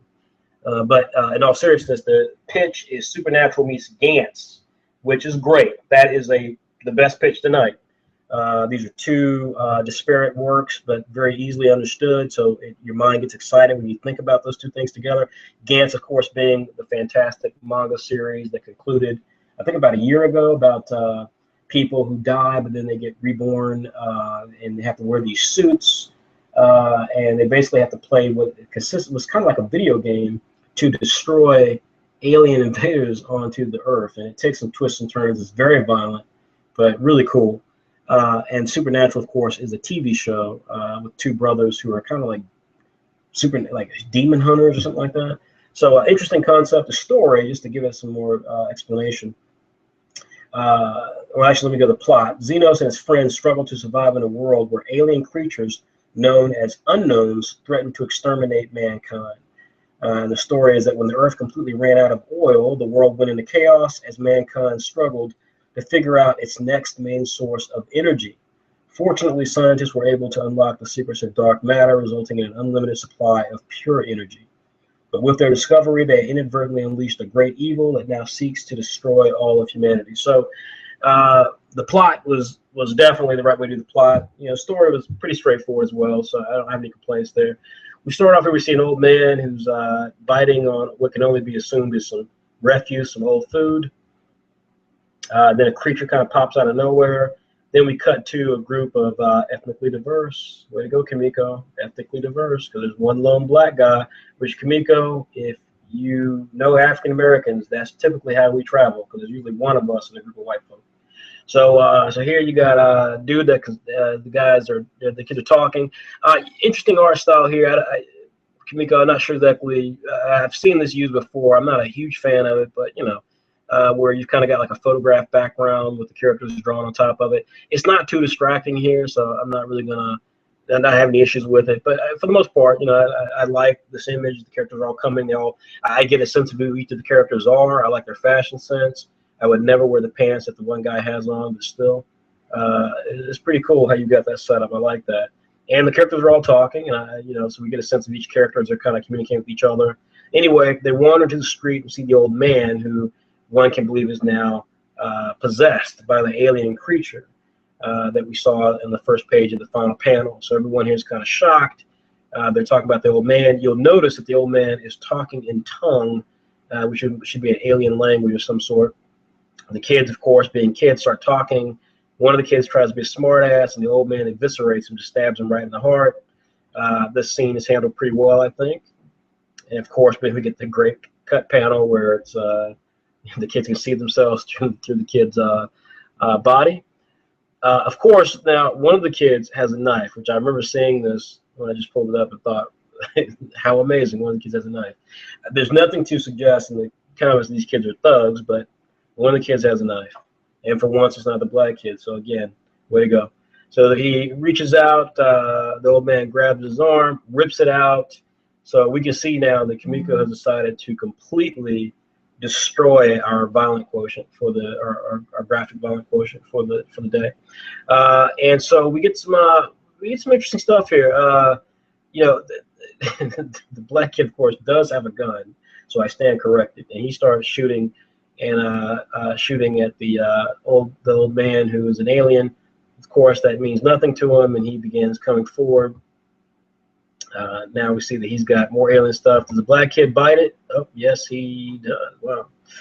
So no, he doesn't. The black kid survives. Everybody, the black kid survives. All in all, this was interesting. I mean, bottom line here is that you know, when I looked at it a few minutes ago, I mean, this is more just kind of splatter violence, but there were little moments in the story that I actually liked a great deal. First of all, I liked the fact that the cast was diverse, and not just diverse. Because I know I'm sounding like a broken record with that, but diverse in terms of how they were drawn. Just the panel of the characters walking, you could look and get a sense of each character. The black, he kind of had his hands in his pocket. He kind of was alone from the group. One of the kids, was kind of out, was kind of outgoing. You could tell by the way his pants were. He was a kid that got punched in the stomach. There were things that I really enjoyed about Kimiko's ability to realize that art, as I said before, can show without having to tell.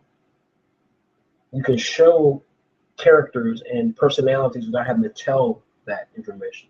So I was really happy with that. And I thought, for the most part, I was happy with this short 10-page story. Completely matches the plot, which again was something I had an issue with, like Mysteries of Babylon. This wasn't like a side story that's like, hey, the story's already happening, but here's a little side story. This was really kind of setting up the story that he described in the plot, which was great. These kids, of course, would go on to fight the aliens, so I get all that. Again, but the execution of this, though, particularly the fact that they killed the aliens with normal weapons, really kind of took me out of it, because that's not what Gantz is. Gantz, they have these kind of weird costumes they have to wear. They have, there's this whole subplot about the fact that they're cloned. So when they come back, there's kind of like a clone of them, and so people may think they died, but yet they're still living. So there's all this kind of weird stuff that made for interesting drama, alongside of the fact that they kept going on these missions to eliminate these aliens. With this, we got some smart-ass kids who I can't tell if they're gang members.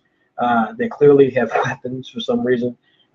They fight an alien who they kill with conventional weaponry, which seems ridiculous. And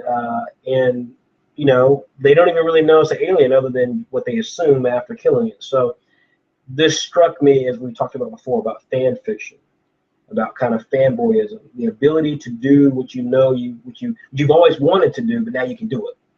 But you don't think about the audience here, because like I said, I'm on board with this from the description, but the execution takes me completely out of it, because you're not giving me anything to glom onto except for the violence, and the violence here seems more for you than for me. Just two, there are 3 deaths here that were pretty graphic. You could have done 1 graphic death, and we would have gotten the point. But here you've got a couple of graphic death scenes, and I don't quite get, the point of that, of what that does. So there were some things here I liked artistically. Again, there were some things that were different in terms of the photo backgrounds and the 2D characters on it. But one of the panels that I'm looking at right now, where the character is screaming, and he's obviously taking a blade and stabbing him, that's a great looking panel. That is a great looking panel of rage and a close-up frustration of the guy's face. The next panel kind of lets it down because the body proportions aren't great.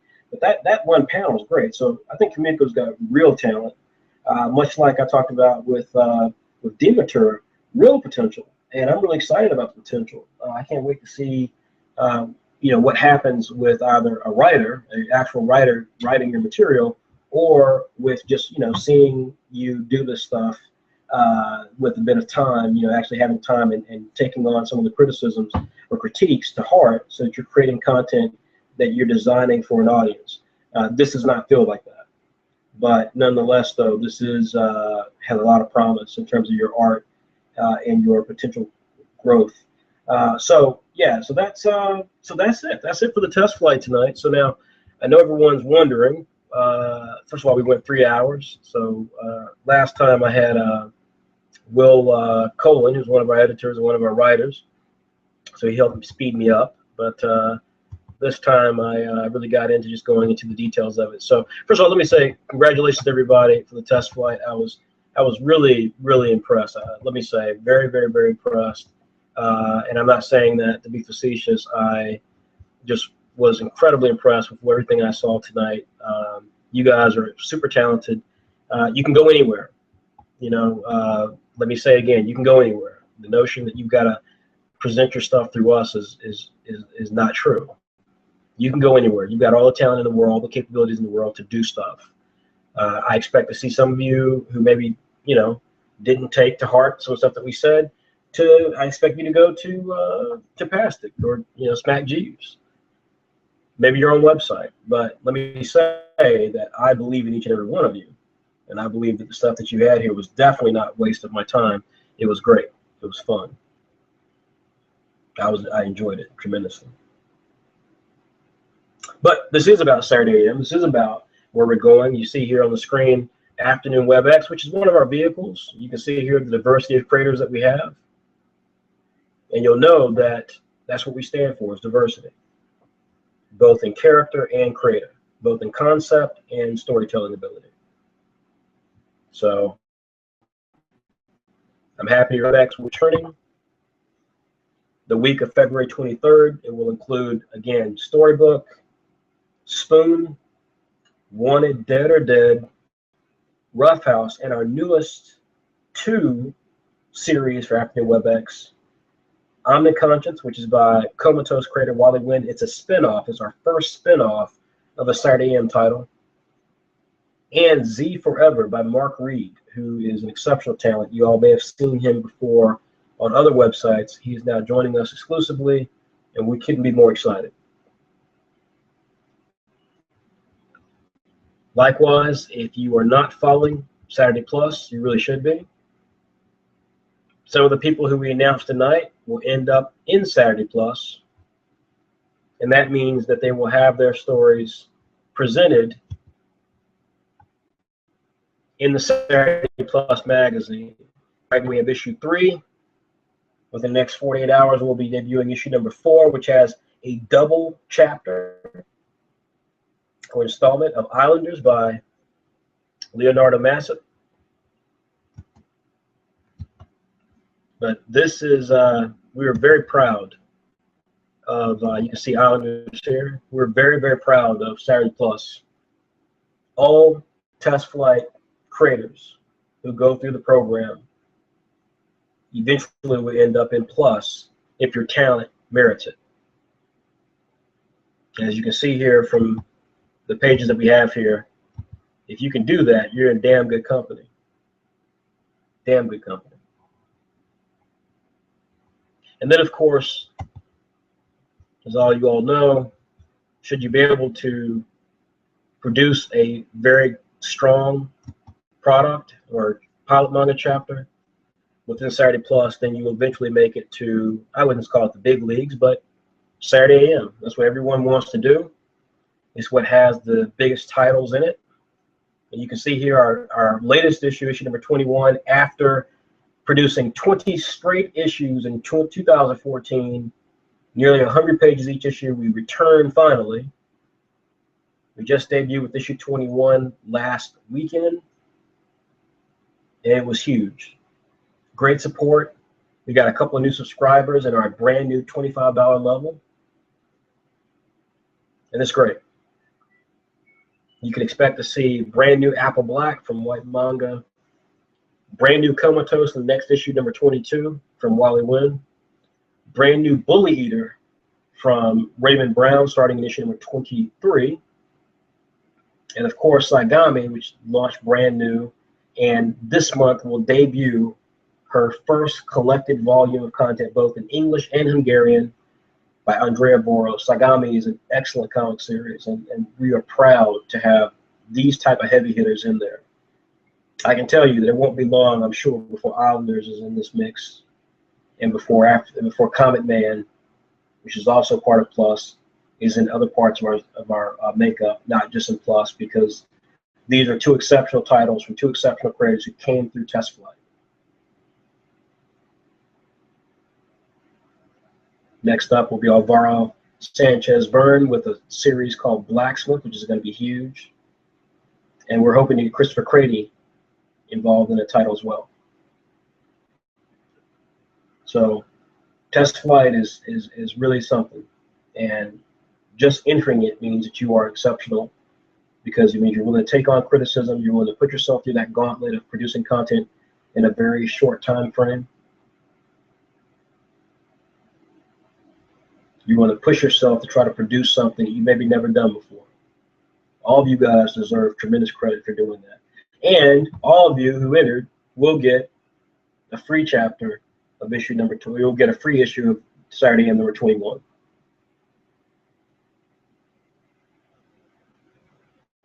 The winners, though, will get a subscription.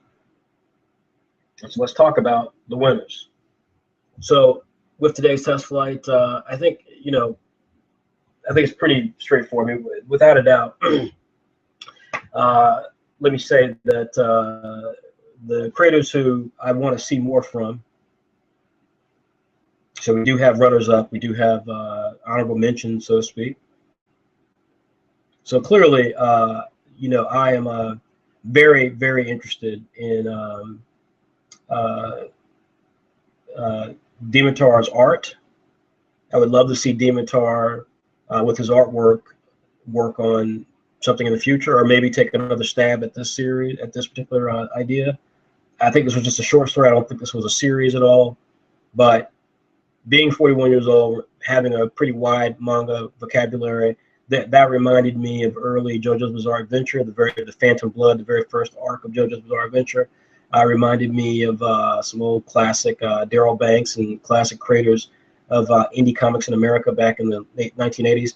So Dimitar, I'd love to hear more from you. I'd love to chat with you. I think your artwork is there. I think we just need to find the right vehicle for you. But I'd love to chat with you. At least find out, see, learn more about you. Likewise, I was particularly taken with Shasta and William Brody. I thought both of them created something really interesting with their works. I thought, William Brody with Demonica, again, this was not something I looked at and thought, wow, this is, the best thing I've ever seen. Definitely not, but this was one of the most complete things I've ever seen in Test Flight. This was confident storytelling. And so honorable mention goes to you for this, and we hope to work with you and maybe do a pilot for Demonica. This was enjoyable, and you've got real talent as a storyteller. And that's not an attribute I give out frequently. I give that to David Yoon, for example, Spoon. David is a natural storyteller. He knows how to tell a story, and David's art is eclectic. It's not Whyt Manga, but for people who appreciate storytellers, people who can convey through art and story a really good time, you're on that level. You're on that level. I apologize, my dog's barking. But you're on that level, William. So I'd love to see that. Shasta, you, like I said, you took some chances here. They weren't all successful, but I think you're definitely growing, and we want to see some things maybe we can do to work with you on that growth. But I like the concept a lot. I think you got some real opportunities with that concept. Slight similarities to what Remedium was, but I think there's some things again I think we can talk about there. So we'd like to definitely chat with you on that. Maybe do something more with that piece.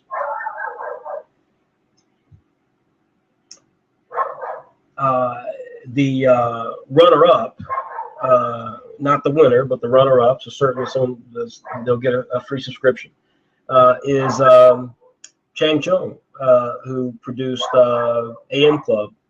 This was fun. This was fun. This was the definition of a comedy fun manga. Cannot begin to tell you how much I enjoyed it, how much I had a wry smile.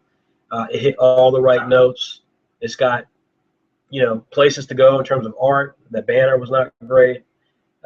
In terms of just art, just shoot, understanding design where you can say, wait a minute, orange and white don't go together on a website. But I got to tell you, everything with this was great. I saw your note saying you had a more diverse cast, which only had 10 pages, which is great. That's fine. I like this. I really like this. And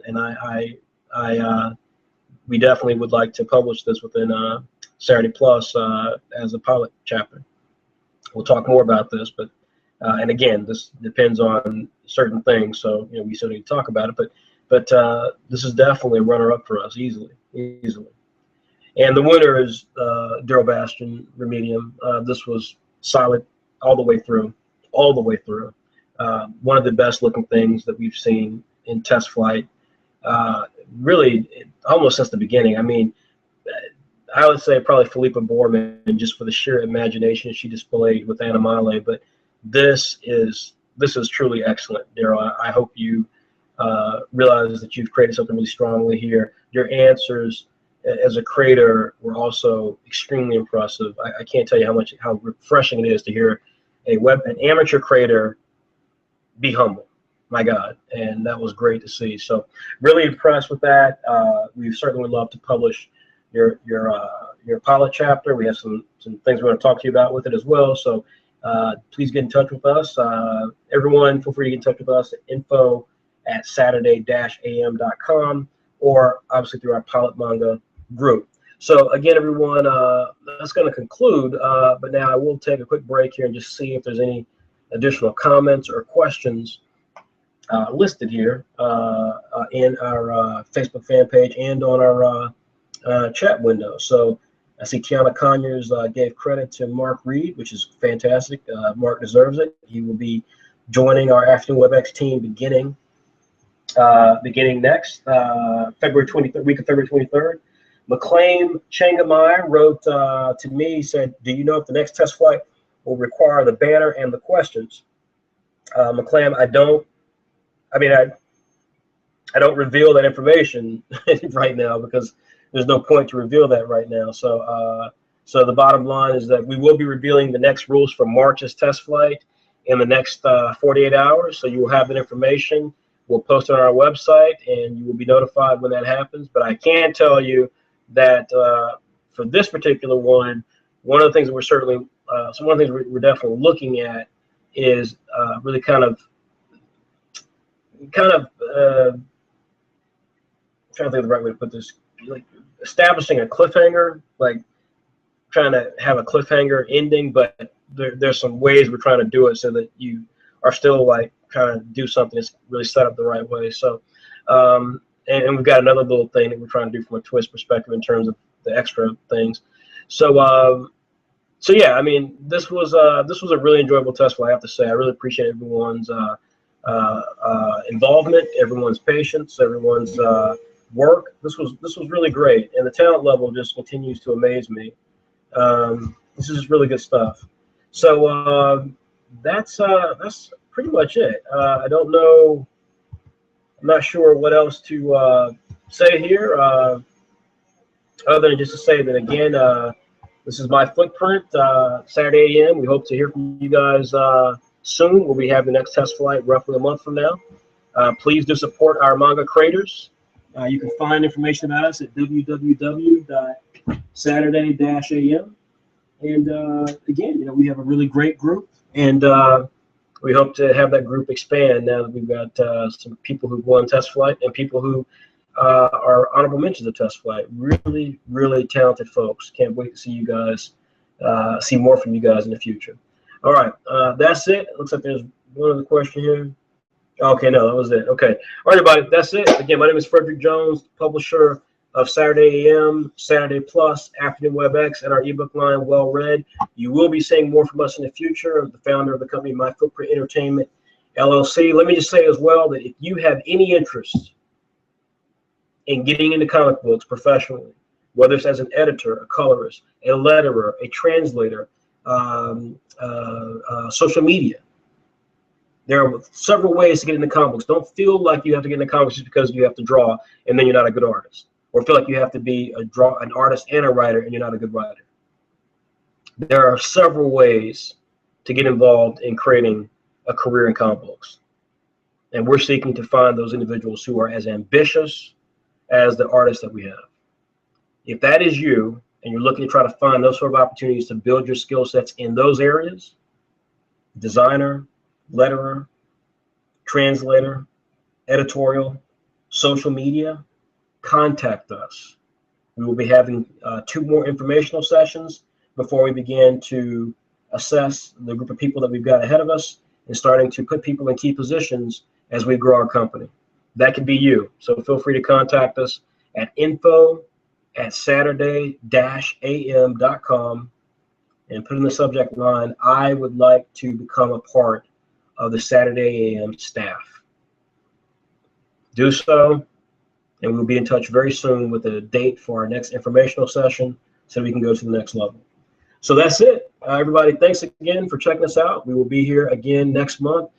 You can't expect our Saturday Q&A to return. I know I keep saying that, but we're working to try to make that bigger and better. So do stay tuned for more. You can also check out some great tutorials from our superstar Whyt Manga. So please check out our YouTube page for links that we favorited and our own videos that we have there. Thanks. Take care.